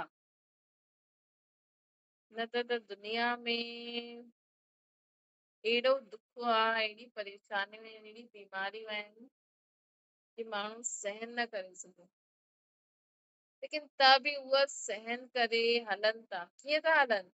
जो बाबा जा ॿार जो रोज अमृत वेलो कंदा आहिनि, शाम कंदा आहिनि, इन करे न रोज अधु घंटो सुबुह जो वियो, शाम जो वियो, कर्म कंदे हुए बाबा जी ज्ञान योग ॿुधंदा वञो, तव्हांखे त प्राप्ति थींदी आहे। कि सेवा वायुमंडल में ठहींदो में, तव्हांखे बि पतो नथो लॻे, ॿियनि खे बि पतो नथो लॻे, लेकिन अगरि तव्हां थोरो साइलेंस में अंतर्मुखी थींदो न, त तव्हांखे सम्झ में ईंदो कीअं की सेवा थिए थी। तंहिंजे करे बाबा चवनि था कि आत्माउनि ताईं वाइब्रेशन पहुचंदा आहिनि, कुझु उन्हनि खे मन में आवाज बि ईंदी आहे। तॾहिं बि ॾिसो अॼुकल्ह केॾा साधु संत सन्यासी बि मञंदा आहिनि। हे कीअं थो थिए धीरे धीरे? पहिरियों त हिकदमि अगेंस्ट हुया, हाणे त कीअं मञनि था धीरे धीरे। त हे असां संकल्प कंदा आहियूं न, जो योग कंदा आहियूं, संकल्प कंदा आहियूं, ये आवाज हुननि जे मन में कीअं तव्हां मूंखे सां ॿुधाईंदा त चईंदा ब्रह्म कुमारी थी ॿुधाए। ऐं जीअं अगरि तव्हां संकल्प सां सेवा कंदा त हुननि खे लॻंदो कि हा जीअं त असांखे न भॻवान ई न सही सही थी चए, सही थी चए। हर सीजन जी पंहिंजी पंहिंजी रौनक जो पाट आहे। ॿारनि जे लाइ त सभु सुठी लॻंदा आहिनि, सभु कार्य सहज आहे। स्वतः ही वृद्धि खे पाईंदो आहे। केतिरा वॾा परिवार वारा आहिनि, सत्य जे आदि जी संख्या पंहिंजी अखियुनि सां ॾिसंदा हुआ न, बस स्वप्न में ॾिसंदा हुआ, समाचार पत्र में ॿुधंदा हुआ, छा थींदो। सत्य जी आदि में घणा माण्हू हूंदा? 9 लख। हाणे त 1000 खे बि रखी न सघंदा आहियो।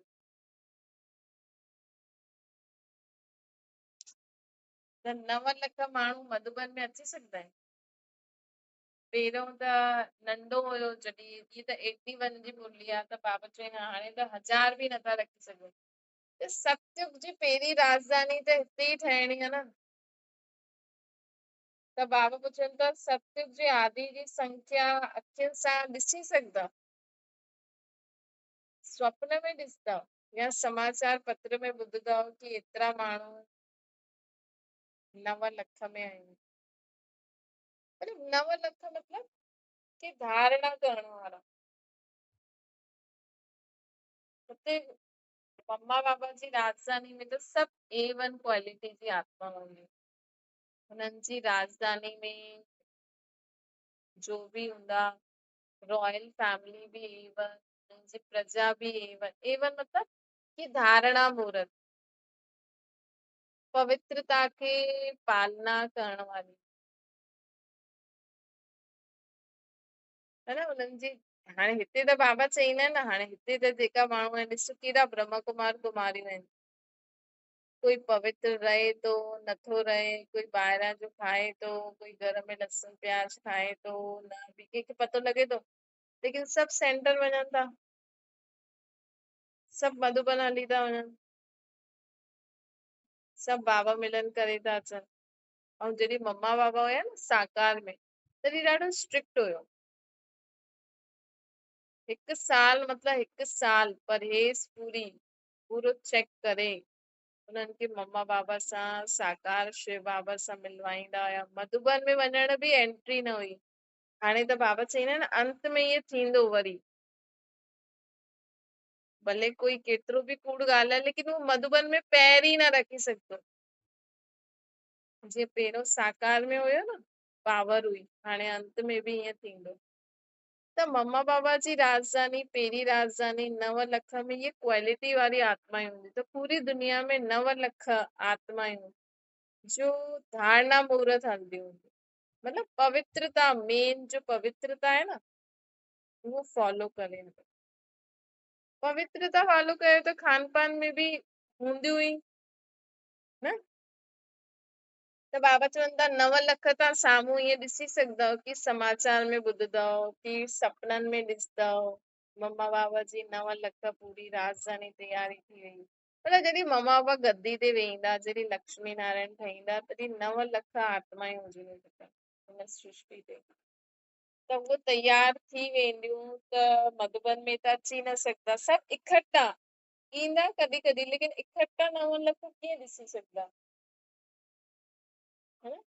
त बाबा पुछनि था सपने में ॾिसंदव, समाचार पत्र में ॾिसंदव, छा थींदो। सभु ब्राह्मण परिवार ई आहे न। बाबा चवनि था कि सभु ब्राह्मण परिवार ई आहिनि न। जंहिं ॾींहुं सभु मधुबन भूमि ते इकट्ठा थी वेंदा, पोइ त हलचल थी वेंदी। अगरि सतयुग जी पूरी संख्या पहिरीं 9 लख माण्हू अगरि मधुबन में अची वञनि त हलचल थी वेंदी। संगठन जो चित्र त ॾेखारियो आहे न कि सभिनि अंगुली ॾिनी, सूक्ष्म में त ॾींदा ई आहियो, लेकिन एतिरो वॾो परिवार खे ॾिसणो त खपे न। इन जो प्लान ठातो आहे। सतयुग में त सिर्फ़ु तव्हांजी प्रजा हूंदी, लेकिन हिते त भगत बि खपनि न। भगत बि ईंदा, जेका मधुबन में आहे न, भगत बि ईंदा आहिनि, धर्म स्थापक बि ईंदा आहिनि। हर मत पंड वारो बि पंहिंजो वरसो वठी वेंदो मधुबन में अची करे। त मधुबन में सिर्फ़ु ब्राह्मण परिवार न भगत बि ईंदा आहिनि। त बाबा चवनि था सत्युग में त सिर्फ़ु तव्हांजी प्रजा हूंदी, हिते त तव्हांजा भगत बि ईंदा। डबल वंशावली आहे न। जॾहिं भक्तनि खे पतो पइजी वेंदो कि असांजा इष्ट इकट्ठा थी विया आहिनि त छा कंदा, उहो बि पुछंदा न, पहुची वेंदा। बाबा चईंदा आहिनि न, अंत में ॾाढी वॾी क्यू लॻंदी। जीअं हाणे बि कई पहुची वेंदा आहिनि न, भगत त हूंदा ई चात्रक आहिनि। मतिलबु कोई ज्ञान वठणु थोरी ईंदो आहे, सिर्फ़ु उन्हनि खे वाइब्रेशन सुठा लॻंदा आहिनि, दीदी दादियुनि सां मिली करे हली वेंदा आहिनि। पहिरियों जॾहिं दादियूं हुयूं त कीअं लाइन लॻंदी हुई। बाप दादा शक्तियुनि जो नाम बालो ॾिसी हर्षित थींदा आहिनि। शक्तियुनि जो मतिलबु दादियुनि जो। हाणे दीदियुनि जो नंबर आयो आहे, है न। त बाप दादा शक्तियुनि जो नाम बालो ॾिसी हर्षित थींदा आहिनि। सर्वशक्तिवान गुप्त ऐं शक्तियूं प्रत्यक्ष रूप में आहिनि। शिव बाबा त हाणे साकार बाप दादा खां पोइ शिव बाबा साकार पाठ ख़तमु, पोइ बाबा अव्यक्त में ईंदा हुया। हाणे अव्यक्त बि ख़तमु, दादियुनि जो बि पाठ पूरो, हाणे दीदियुनि जो। लेकिन बाप दादा शक्तियुनि जो पाठ ॾिसी ख़ुशि थींदा आहिनि। हर जॻह ब्रह्म कुमारी दीदी दीदी कंदा आहिनि त बाबा खे बि ख़ुशी थींदी आहे। सर्वशक्तिवान गुप्त ऐं शक्तियूं प्रत्यक्ष रूप में आहिनि। त शिव शक्ति खे ॾिसी हर्षित थींदा आहिनि। शिव पंहिंजी शक्तियुनि खे ॾिसी हर्षित थींदा आहिनि। हाणे बि ॾिसो नवरात्रनि में भले माण्हू देवियुनि जी पूजा थो करे, जो बि उन्हनि खे प्राप्ति थिए थी, लेकिन गायन त शिव शक्तियुनि जो आहे न। मतिलबु शिव बाबा ई त शक्ति ॾींदो आहे। त शिव शक्तियुनि खे ॾिसी हर्षित थींदा आहिनि। बाप दादा वतन सां बि ॾिसंदा आहिनि केतिरी क्यू लॻंदी आहे, इहे बि ॾिसंदा रहंदा आहिनि, है न। बाप दादा वतन खां इहे बि ॾिसंदा रहंदा आहिनि कि केतिरी क्यू लॻंदी आहे। हर हिकु चैतन्य मूर्ति जे मंदिर जे ॿाहिरि क्यू त शुरू थी वई आहे। जॾहिं मधुबन में अलॻि अलॻि दादियुनि जा कॉटेज जे ॿाहिरि भीड़ लॻंदी हुई न, है न, त बाप दादा चवनि था कि बाप दादा बि वतन खां ॾिसंदा रहंदा आहिनि कि केतिरी क्यू लॻंदी आहे दादियुनि वटि। इहे बि ॾिसंदा रहंदा आहिनि। हर हिकु चैतन्य मूर्ति जे मंदिर जे ॿाहिरि क्यू त शुरू थी वई। हाणे दीदियुनि जे अॻियां लॻंदी हूंदी, है न। लेकिन शिव बाबा इहे ॾिसी करे ख़ुशि थींदा आहिनि। ॿारनि जी सेवा ॾिसी बाप दादा बि हर्षित थींदा आहिनि। बाप सां बि लाख गुणा ज़्यादा प्रत्यक्ष रूप में सेवा जे मैदान में अची विया ऐं ईंदा बि, है न। बाप सां बि लख गुणा ज़्यादा केॾा प्रत्यक्ष थी विया आहिनि। लख गुणा ज़्यादा प्रत्यक्ष रूप में सेवा जे मैदान ते अची विया ऐं ईंदा बि। जेकी दीदियूं आहिनि, बाबा जो वरदान ॾिनल आहे, ॾिसो कि उहा अॻियां वधंदा बि ऐं वधंदा बि वेंदा। पार्टियुनि सां गॾु बाप दादा ॻाल्हाइनि था यूपी जो। सदा पंहिंजे खे विधि जे अॻियां हिकु यथार्थ रूप ॾिखाइण वारा रूहानी पंडा सम्झंदा आहियो। सदा पंहिंजे खे विश्व जे अॻियां हिकु यथार्थ रास्तो ॾेखारण वारा रूहानी पंडा सम्झंदा आहियो। ख़ुदि खे चेक करो। पंडनि जो नाम छा आहे? यूपी में पंडा ॾाढा हूंदा आहिनि न, उहो पंडा छा कंदा आहिनि ऐं तव्हां छा कंदा आहियो? उहो कहिड़ी यात्रा कराईंदा आहिनि, तव्हां कहिड़ी यात्रा कराईंदा आहियो? तव्हां अहिड़ी यात्रा कराईंदा आहियो जो जन जन्मांतर जे लाइ यात्राउनि सां छुटिजी वेंदी ऐं उहो बार बार यात्रा कराईंदा रहंदा आहिनि। दुनियावी पंडा बार बार यात्रा कराईंदा रहंदा आहिनि। और तव्हां कहिड़ी यात्रा कराईंदा आहियो? परम धाम जी, है न। कंहिंखे बि तव्हां परम धाम में, फ़रिश्तनि जी दुनिया में, स्वर्ग में वठी वञी सघंदा आहियो। त बाबा चवनि था तव्हां अहिड़ी यात्रा कराईंदा आहियो जो जन जन्मांतर जे लाइ यात्रा करण सां ई छुटिजी वेंदा। वो बार बार यात्रा कराईंदा आहिनि त सदा जे लाइ मुक्ति, जीवन मुक्ति जी मंज़िल ते पहुचाइण वारा पंडा आहिनि, है न। असां कंहिंखे मुक्तिधाम, जीवन मुक्तिधाम पहुचाइण वारा पंडा आहियो न। कोई बि अचे उनखे आत्मा परमात्मा जो परिचय ॾींदा हूंदव न, है न। कोई भी वैसे भी अॼुकल्ह त दुखी जास्ती आहिनि, न त चित्र एॾा सारा आहिनि। गिफ्ट आइटम में बि बाबा जो चित्र हूंदो आहे, उन्हनि खे उहो ॾेई छॾियो। कृष्ण जो चित्र ॾेई छॾियो, चओ हाणे कल्ह खां पोइ सत्युग अचण वारो आहे, हिन जो राज्य अचण वारो आहे, हुन में हलणो आहे त ईअं ईअं करिणो पवंदो। त तव्हां कंहिंखे बि मुक्ति, जीवन मुक्ति जो मंज़िल ते पहुचाइण वारा पंडा आहियो न। अध ते छॾण वारा आहियो, भटकाइण वारा त न आहियो न। अध में कंहिंखे छॾे छॾंदा आहियो, भटकाईंदा त न आहियो न। मंज़िल ते पहुचाइण वारा आहियो न। जीअं बाबा जो कार्य आहे, बाबा रस्तो ॾेखारीनि, वैसे ॿारनि जो बि कार्य आहे ॿियनि खे रस्तो ॾेखारिणो। रास्तो बि उहो ॾेखारे सघंदा जो स्वयं ॼाणंदा आहिनि, है न। पहिरियों तव्हां ख़ुदि ॼाणियो आहे। रास्तो छा आहे? ज्ञान ऐं योग। इन रास्ते द्वारा ही मुक्ति, जीवन मुक्ति जी मंज़िल ते पहुचो था, है न।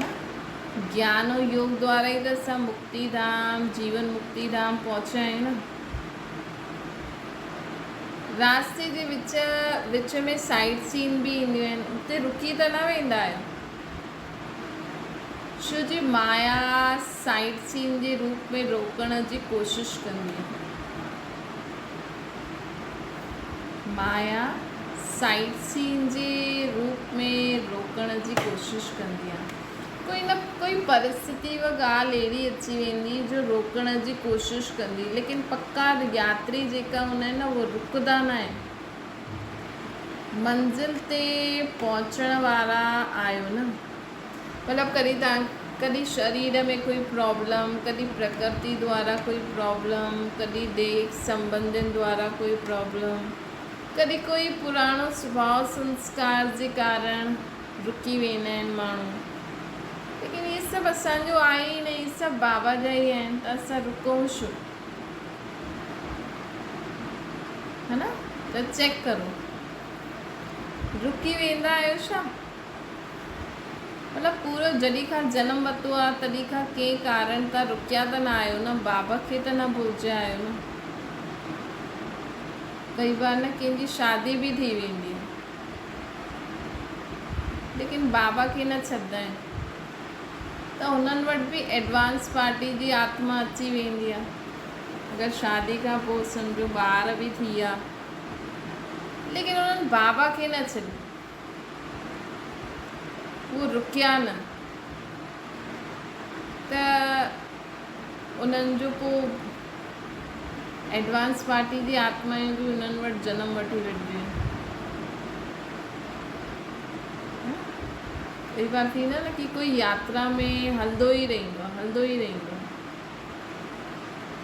तकलीफ़ियूं ईंदियूं आहिनि, रुकावटूं ईंदियूं आहिनि, त बि उहो रुकंदो न आहे। त हिते बि कॾहिं कॾहिं थी वेंदो आहे कंहिंखे त चेक करो कि जॾहिं खां मां जनम वरितो, वैसे त बाबा चईंदा आहिनि कि पवित्र रहणो आहे, लेकिन अगरि कारण अकारण कंहिंखे हीअं थी बि वेंदो आहे न त माण्हू छॾे ॾींदा आहिनि।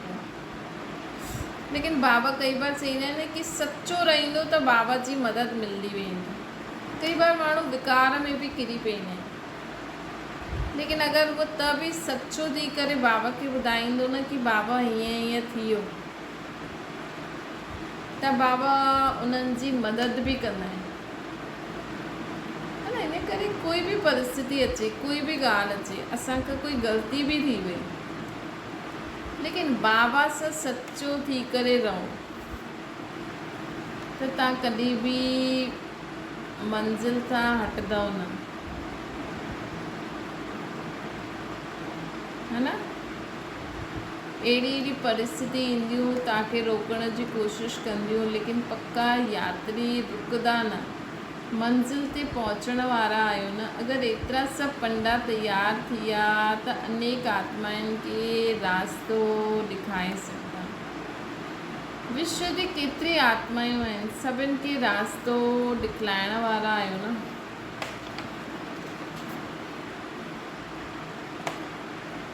त ख़ुदि बि सदा यादि रखो, मां केरु, मुंहिंजो केरु, मूंखे काॾे वञिणो आहे, ॿियनि खे बि संदेश ॾींदा वञो। हाणे बाबा अलॻि अलॻि ग्रुप सां ॻाल्हाइनि था, सभी सदा साक्षी स्थिति में स्थित थी हर पाठ वॼाईंदा आहियो। साक्षीपन मतिलबु कि असांजे साम्हूं कोई माण्हू लड़े थो, असां उन्हनि जी लड़ाई में न पऊं, लेकिन उते शांति जा वाइब्रेशन फैलाईंदा रहो। उन्हनि जी ॻाल्हियूं ॿुधण जो बि पंहिंजो उहो न करो, लेकिन उते शांति जा, उहा लड़ाई करनि, तव्हां चओ शांति मन में, उन्हनि खे चईंदव त उन्हनि खे शायदि गुस्सो बि अची सघंदो आहे। तव्हां बसि मन सां वाइब्रेशन फैलायो, सभु शांति आहिनि, सभु शांति आहिनि, सभु शांति आहिनि। कॾहिं साक्षी जे बजाए पाठ वॼाईंदे वॼाईंदे साक्षीपन जी स्टेज खे भुलिजी त न वेंदा आहियो। साक्षी रहंदव त बाबा बि तव्हां सां गॾु रहंदा। जो साक्षी हूंदो आहे न, उहो कॾहिं बि के पाठ में चलायमान न हूंदो, न्यारो हूंदो, प्यारो बि हूंदो। मतिलबु हीअं न सोचजो हल ठीकु आहे, चई वरितो न, ठीकु आहे, थी वियो न। बाबा चईंदा आहिनि ठीकु आहे, जो थी वियो ड्रामा में हुनखे फुल स्टॉप लॻायो, लेकिन शिक्षा त वठणी पवंदी न, भई असांखां ग़लति कमु थियो त नेक्स्ट टाइम खां न करूं। त साक्षी वारो कॾहिं बि पाठ में चलायमान न हूंदो, सुठे में सुठो, बुरे में बुरो हीअं न हूंदो। साक्षी अर्थात सदा हर कार्य कंदे हुए कल्याण जी वृत्ति में रहण वारा। जेकी साक्षी स्थिति वारी आत्मा हूंदी न, उहो कहिड़ी बि आत्मा खे ॾिसंदी, भले हिन दुनिया में कोई आतंकवादी छो न हुजे, त बि उहा हर आत्मा जे लाइ, हर कार्य में, हर हिक जे लाइ कल्याण वृत्ति ही रखंदी। ये आतंकवादी के ॾिसते हुए भी सोचती भई हिन जो भी कल्याण थिए, हीअ भी हिन बुरे कम खां दूर थी वञे। त हर कार्य कंदे हुए कल्याण जी वृत्ति में रहण वारा आहियो न। जो कुछ थिए तो हुन में कल्याण आहे। अगर कोई माया जो विघ्न भी ईंदो आहे त हुन में भी लाभ उठाए करे, शिक्षा वठी करे अॻियां वधो, रुको न।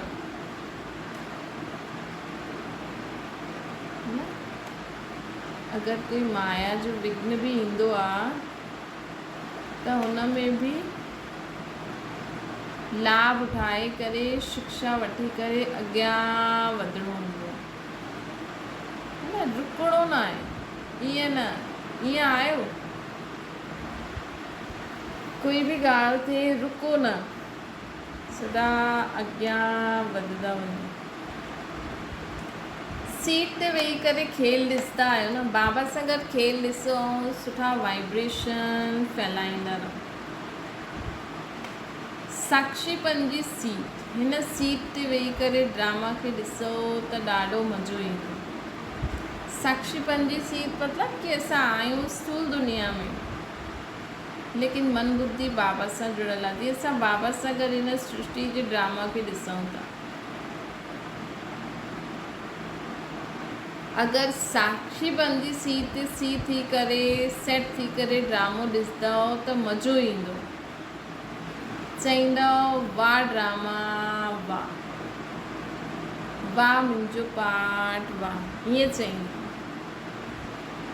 अगरि तव्हां साक्षी थी करे सभु ॾिसो, तव्हां ख़ुदि खे बि पंहिंजे पार्ट खे बि साक्षी थी करे ॾिसो, तव्हांखे लॻंदो मुंहिंजो पार्ट केॾो सुठो आहे।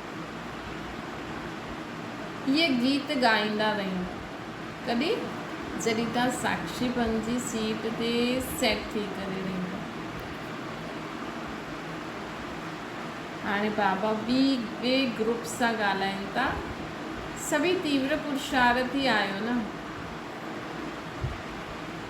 नए सो कल्प जे पुराणे सम्झण सां पंहिंजो अधिकार वठी वठो। अगरि तव्हां ख़ुदि खे पुराणो सम्झंदव न त पंहिंजो अधिकार वठी वठंदव कि मां त ॾाढी पुराणी आत्मा आहियां, मां त ॾाढे समय पहिरियों बि हिन संगम युग ते बाबा सां गॾु हुयमि, मां ॾाढी पुराणी आत्मा आहियां, मां हर कल्प बाबा सां गॾु ईअं ई मिलंदी आहियां। सम्झो कोई स्टूडेंट अॼु कोर्स पूरो कई, हुन अॼु खां क्लास अटेंड शुरू कई, त सभु माण्हू छा चईंदा कि नयो स्टूडेंट आयो। ये बाबा जा नया ॿार आहिनि, नंढा ॿार आहिनि या फर्स्ट टाइमर आहिनि, न कोई चवंदा न फर्स्ट टाइम मधुबन केरु आहे। लेकिन अगरि जेकी आत्मा ख़ुदि खे पुराणी ऐं अनुभवी अधिकारी आत्मा सम्झंदी हूंदी, उहो त सोचदी न मां कल्प पहिरियों बि वरितो हुयो, हाणे बि वरितो आहे, कल्प पहिरियों बि आई हुयमि, हाणे बि आई हुयमि। ख़ुदि खे नयो थोरी सम्झंदा। भई ॾिसो मूवी में सभु माण्हू हिकु साथ थोरी ईंदा, है न, ऐं सभु अगरि एक्टर शुरू में अची वञनि, के एक्टर जो मेन पार्ट लास्ट में बि हूंदो आहे, त इन करे हर हिकु जो पंहिंजो पार्ट आहे। त सदा सम्झो कि मां पुराणे कल्प जे पुराणे सम्झण सां पंहिंजो अधिकार वठी वठंदो। ईअं सम्झंदा आहियो असां कल्प जा अधिकारी आहियूं। लास्ट ईंदे बि फास्ट वञिणो आहे, लास्ट फास्ट अचण जो साधन छा आहे? निरंतर यादि, सुम्हंदे उथंदे खाईंदे पीअंदे कमु कंदे बाबा बाबा बाबा। यादि में अंतर न अचिणो खपे। जीअं पहिरियों जानकी दादी थोरो सो लेट आया त बाबा चई एतिरा बार मुरली पढ़ो, है न। हाणे छा कंदव अगरि तव्हां वटि टाइम न हुजे, तव्हांखे गृहस्थी में या सेवा बि करणी आहे, त एतिरा बार मुरली न पढ़े सघंदव। त बाबा चवनि था निरंतर यादि करे सेवा करो। यादि में अंतर न अचिणो खपे। सदा कर्मयोगी, कर्म बि करो, यादि में बि रहो। कर्मयोगी ठही करे पुरुषार्थ करण में ॾाढो फ़ाइदो आहे। अगरि कर्म कंदे हुए बाबा खे यादि कंदा रहंदा न ऐं पंहिंजे खे चेक कंदा रहनि, छो जे कर्म क्षेत्र में ई त पतो लॻंदो आहे न असांजी सोच छा आहे, असांजा बोल छा आहिनि, असांजा कर्म छा आहिनि।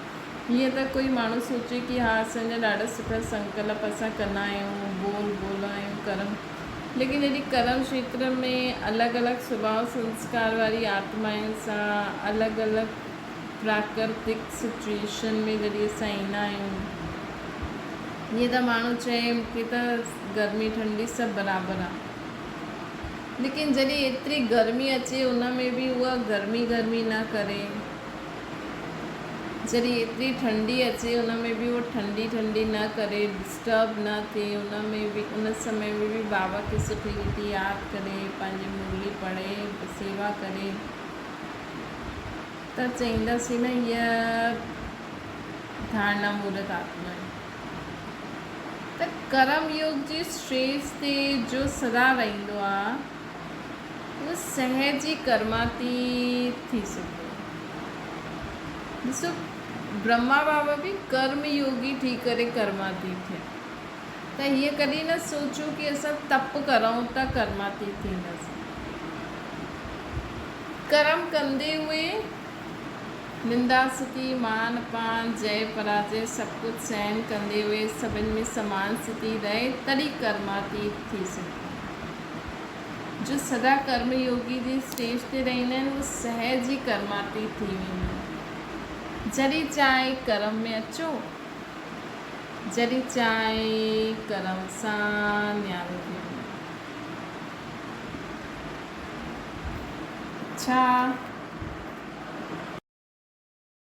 टे ग्रुप सां बाबा ॻाल्हाइनि था, सदा सेवा में उमंग उत्साह में रहंदा आहियो, सेवा जे उमंग उत्साह में रहंदा आहियो, विश्व कल्याण जी वृत्ति में रहंदा आहियो, सदा विश्व कल्याणकारी आहियो ऐं सर्व जो कल्याण करणो, ये वृत्ति सदा रहंदी आहे कि मां विश्व कल्याणकारी आहियां, मूंखे सर्व जो ई कल्याण करणो, सदा यही वृत्ति रहे, हिन वृत्ति द्वारा विश्व कल्याण करे सघंदा आहियो, चाहे वाणी द्वारा करो, चाहे वृत्ति द्वारा करो, लेकिन सदा कल्याणकारी जी स्मृति में रहो। जेतिरो ये वृत्ति रहंदी ओतिरो ई अॻियां वधंदा वेंदा। कहिड़ी वृत्ति रहे कि मां विश्व कल्याणकारी आहियां। सेवा जेतिरी कोई कंदो आहे ओतिरो ॿियनि खे ख़ुशी जो रिटर्न ऐं स्वयं में बि ख़ुशी जी प्राप्ति जो अनुभव थींदो। जो जेतिरी सेवा कंदो न उन्हनि खे ओतिरी ख़ुशी मिलंदी, स्वयं में बि ख़ुशी जी प्राप्ति जो अनुभूति थींदी आहे ऐं ॿियनि जी सेवा ॿियनि खे बि ख़ुशी मिलंदी आहे। अगर असां कोई सेवा करूं त ॿियनि खे ख़ुशी मिले त स्वयं में बि ख़ुशी जी प्राप्ति अनुभव थींदी आहे। ॿियनि जी सेवा न लेकिन प्राप्ति में वृद्धि थींदी आहे। ईअं लॻंदो आहे कि असां कुझु सेवा न कई लेकिन प्राप्ति थी आहे। ये अनुभव कंदा आहियो सदा चढ़ती कला जी और वञण वारा रुकण जो समय हाणे न आहे। मतलब बाबा चई न कि माया त अनेक रूप में ईंदी, तव्हां हाणे यात्रा ते निकिता आहियो त अनेक ॻाल्हियूं ईंदियूं, तूफ़ान बारिश, लेकिन असांखे रुकणो न आहे, असांखे सदा अॻियां वधंदो रहो, सदा जीवन में अॻियां वधंदो रहणो खपे। त बाबा असांखे चवनि था कि सदा चढ़ती कला जी और वञण वारा रुकण जो समय हाणे न आहे। अगर रुकदा रहंदा त मंज़िल ते कीअं पहुचंदा। हर घड़ी हर सेकंड चढ़ती कला हुजणी खपे। हर घड़ी हर सेकंड चढ़ती कला। कभी भी बाबा स्टॉप चई सकता है। अटेंशन के अंडरलाइन करण त सदा चढ़ती कला थींदी रहे। मतलब सदा बाबा चईंदा आहिनि न अटेंशन रूपी चौकीदार सदा साथ रहे। अटेंशन सदा साथ रहंदो त सदा चढ़ती कला जी और अॻियां वधंदा वेंदा। चौथे ग्रुप सां बाबा ॻाल्हाइनि था। जेतिरो यादि में रहंदा ओतिरो कहिड़े बि प्रकार जी हलचल खे अचल ठाहे सघंदा। बाबा चवनि था सदा अॻियां वधंदा वञो। ऐं हाणे बाबा चवनि था यादि में सदा रहण सां हलचल में बि अचल रहंदा। नथिंग न्यू ये पाठ पक्को रहे। नथिंग न्यू ये पाठ पक्को रहे। हलचल आहे ही न त हलचल न थी सघंदी। कोई नई ॻाल्हि थोड़ी है उन्हें भी बाबा चई ना कि सदा खुद के पुराणो समझो। मां कल्प कल्प जी पुराणी विजय याद त सदा याद रहंदी बाबा जी। त असां कई बार हीअं आया आहियूं कई बार विजय प्राप्त कई आहे ऐं असां वरी खां बाबा सां विश्व जो राज्य भाग्य वरितो आहे।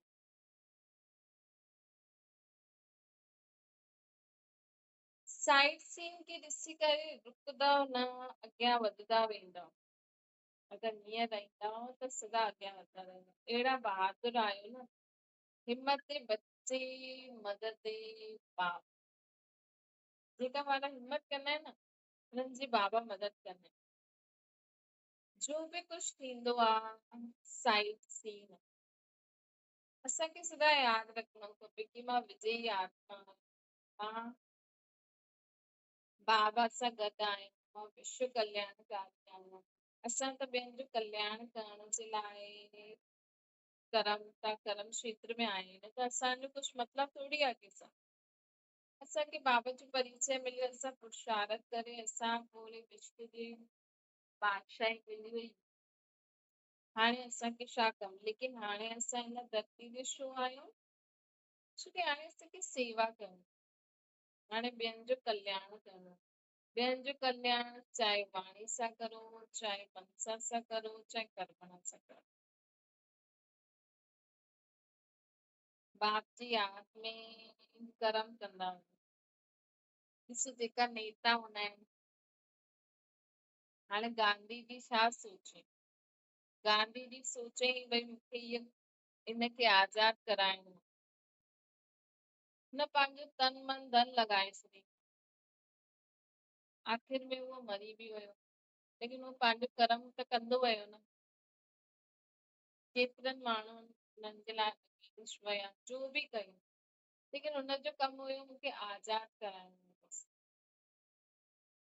लेकिन हाणे बाबा असांखे चवनि था असांखे सभ जो कल्याण करणो आहे लेकिन नम्रता निर्मानता सत्यता अहिंसक रूप सां हिंसा करे न करणो। माउ पीउ चईंदा आहिनि न असांखे ॿारनि जो कल्याण करणो त मारणो बि पवंदो आहे डांटणो बि पवंदो आहे छा करो लेकिन इहा त हिंसक वृत्ति थी वई न। भॻवान असांखे छा थो चए कि तव्हांखे त पूरी विश्व जी बादशाही मिली वई। तव्हांखे त पूरी विश्व जी बादशाही मिली वई। हाणे तव्हांखे ॿियनि आत्माउनि खे बि वरसो दिलाए त कोई कुझु बि चईंदो रहे कोई कुझु बि कंदो रहे तव्हां पंहिंजी सत्यता मर्यादाउनि में बाबत जी श्रीमत अनुसार बाबा सां गॾु सभ जो कल्याण कंदा। साइड सीन जे कारण मंज़िल खे छॾो न हलंदा हलो पार कंदा हलो त मंज़िल सदा समीप अनुभव कंदा। अॼु हिते कल्ह पंहिंजे राज्य में हूंदा। वातावरण खे पावरफुल ठाहिण वारा ठहो। हिलण वारा न ठहनि। यादि जे पावरफुल प्रोग्राम रखंदा हलो। बाबा जी यादि जो पावरफुल प्रोग्राम रखंदा हलो। वाचा सर्विस खां बि ज्यादा यादि जे प्रोग्राम रखणा खपनि। माण्हुनि जो कॾहिं 2 मिंट यादि में विहारंदा, अधु घंटो ॻाल्हाईंदा, लेकिन जेतिरो थी सघे बाबा चवनि था 15 मिंट यादि में विहारियो, 15 मिंट वाचा सर्विस करो। वाचा सर्विस खां बि ज्यादा यादि जा प्रोग्राम रखणा खपनि। वाणी में बि अचण सां काथे काथे हेठि अची वेंदा आहिनि। इन करे कुझु समय यादि जो किलो मजबूत ठाहे करे पोइ सेवा जे मैदान ते अचो। अजमेर बाबा चई न कि हिकु राजा किले में रहंदो आहे, किले में हुनजी सभु प्रजा वग़ैरह सभु रहंदा आहिनि, त उहो सिर्फ़ु राजा पंहिंजी सुरक्षा न कंदो आहे, सभिनि जी सुरक्षा कंदो। त बाबा असांखे चवनि था कुझु समय यादि जो किलो मजबूत ठाहियो। कुझु समय यादि जो किलो मजबूत ठाहे करे पोइ सेवा जे मैदान ते अचो। जो ॻाल्हि ईंदी आहे न उहा हली बि वेंदी। जीअं ॻाल्हि आई ऐं हली वई, त तव्हां सम्झो इहे साइड सीन आयो हली वियो, है न। कोई सदा थोड़ी रुकदो आहे। हाणे हेॾी बारिश पई हली वई न, त ॻाल्हि ईंदी हली वेंदी। त तव्हां सम्झो इहे साइड सीन आयो हली वियो, वर्णन बि न करो, सोचो बि न, इनखे चइबो आहे फुल स्टॉप। ईअं बि न सोचो कि छो आयो, कुझु हीअं न थिए हा, त हाणे आई हली वई। बाढ़ आई, जेकी चीजूं बचियूं बचियूं न बचियूं वयूं। माण्हू सोचदा छा वेही करे। पंजे ग्रुप सां बाबा ॻाल्हाइनि था, सदा पंहिंजे खे रूहानी सेवादारी सम्झंदा आहियो। उठदे वेहंदे हलदे फिरदे सेवादारी खे सदा सेवा ई ख्याल में रहे। ये सेवा अहिड़ी सहज आहे जो मनसा वाचा कर्मणा कीअं बि करे सघंदा आहियूं। बाबा जो असांखे सेवा ॾिनी अथई उहो मनसा वाचा कर्मणा कीअं बि करे सघंदा आहियूं। अगर कोई बीमार भी आहे, बिस्तर ते बि आहे, त बि सेवा करे सघंदा आहियो। अगर शरीर ठीक न बि आहे, त बुद्धि त ठीक आहे न। भई ॾिसो माण्हू बीमार हूंदा आहिनि, खट ते वेठे वेठे उल्टी सिधी ॻाल्हियूं सोचदा आहिनि, अलाए काॾे काॾे बुद्धि हली वेंदी आहे, मन में अलाए कहिड़ा कहिड़ा संकल्प ईंदा आहिनि। हिन खां त सुठी सुठी ॻाल्हियूं सोचनि, बुद्धि होॾे होॾे वञे। मनसा सेवा बुद्धि द्वारा ई थींदी।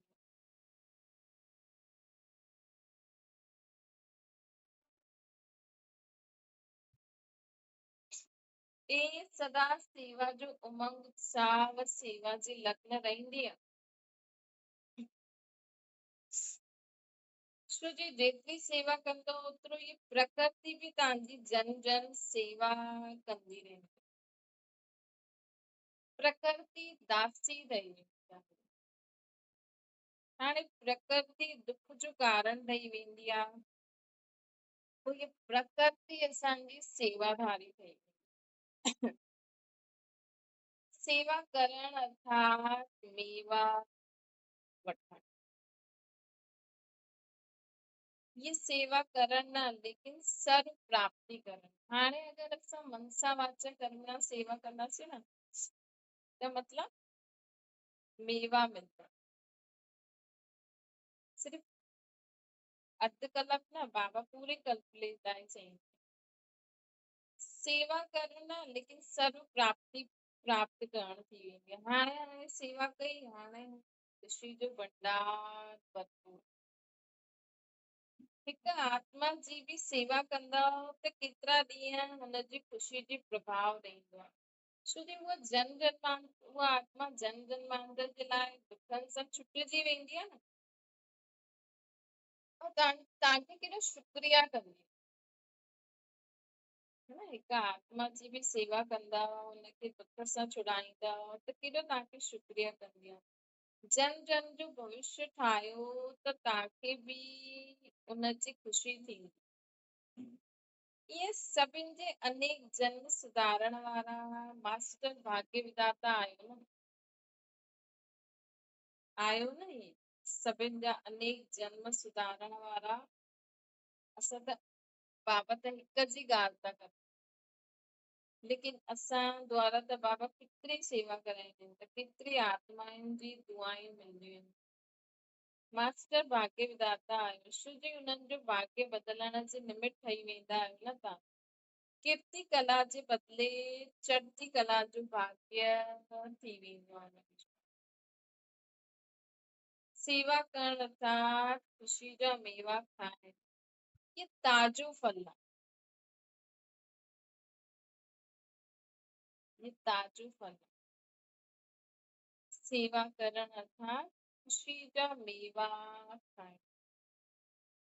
त बाबा चवंदा ये ताजो फल आहे, इनखे खाओ। डॉक्टर्स भी कमजोर के चईंदा आहिनि न ताज़ा फल खाओ। हिते ताजो फल खाओ त आत्मा शक्तिशाली थींदी। ताजो फल कहिड़ो? सेवा सां जो प्राप्ति थींदी आहे। मतलब कंहिंजो भाग्य ठाहियो, कंहिंखे बाबा जो परिचय ॾियो, कंहिंजे दुख जे समय हुनखे कुझु ज्ञान जी पॉइंट्स ॿुधायो, मन में हुननि जे लाइ सुठो सोचो त तव्हांखे ताजो फल ख़ुशी मिलंदी। सदा सेवा जी हिम्मत रखण वारा, विश्व परिवर्तन करण जी हिम्मत रखण वारा, पंहिंजे के फर्स्ट लाइन जी हिम्मत रखण वारा, इहा सदा हिम्मत रखी ॿियनि खे निर्बल सां बलवान ठाहिण वारा, बाप दादा हिम्मत रखण वारे ॿारनि खे सदा मुबारक ॾींदा।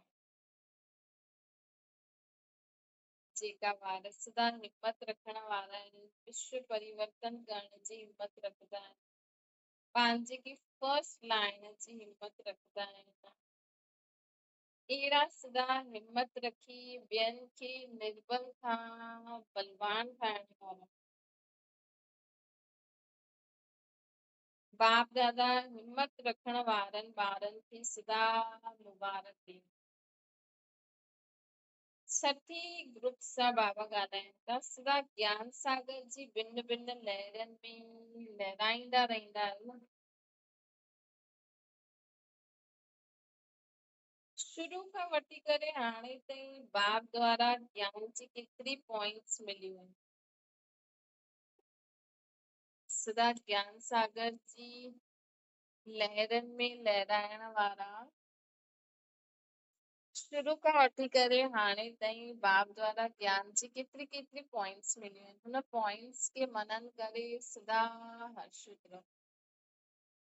जे ज्ञान सागर बाप ज्ञान में संपन्न आहे, वैसे ॿार बि संपन्न ठही ज्ञान जी हर पॉइंट्स जे नशे ऐं ख़ुशी में रहो।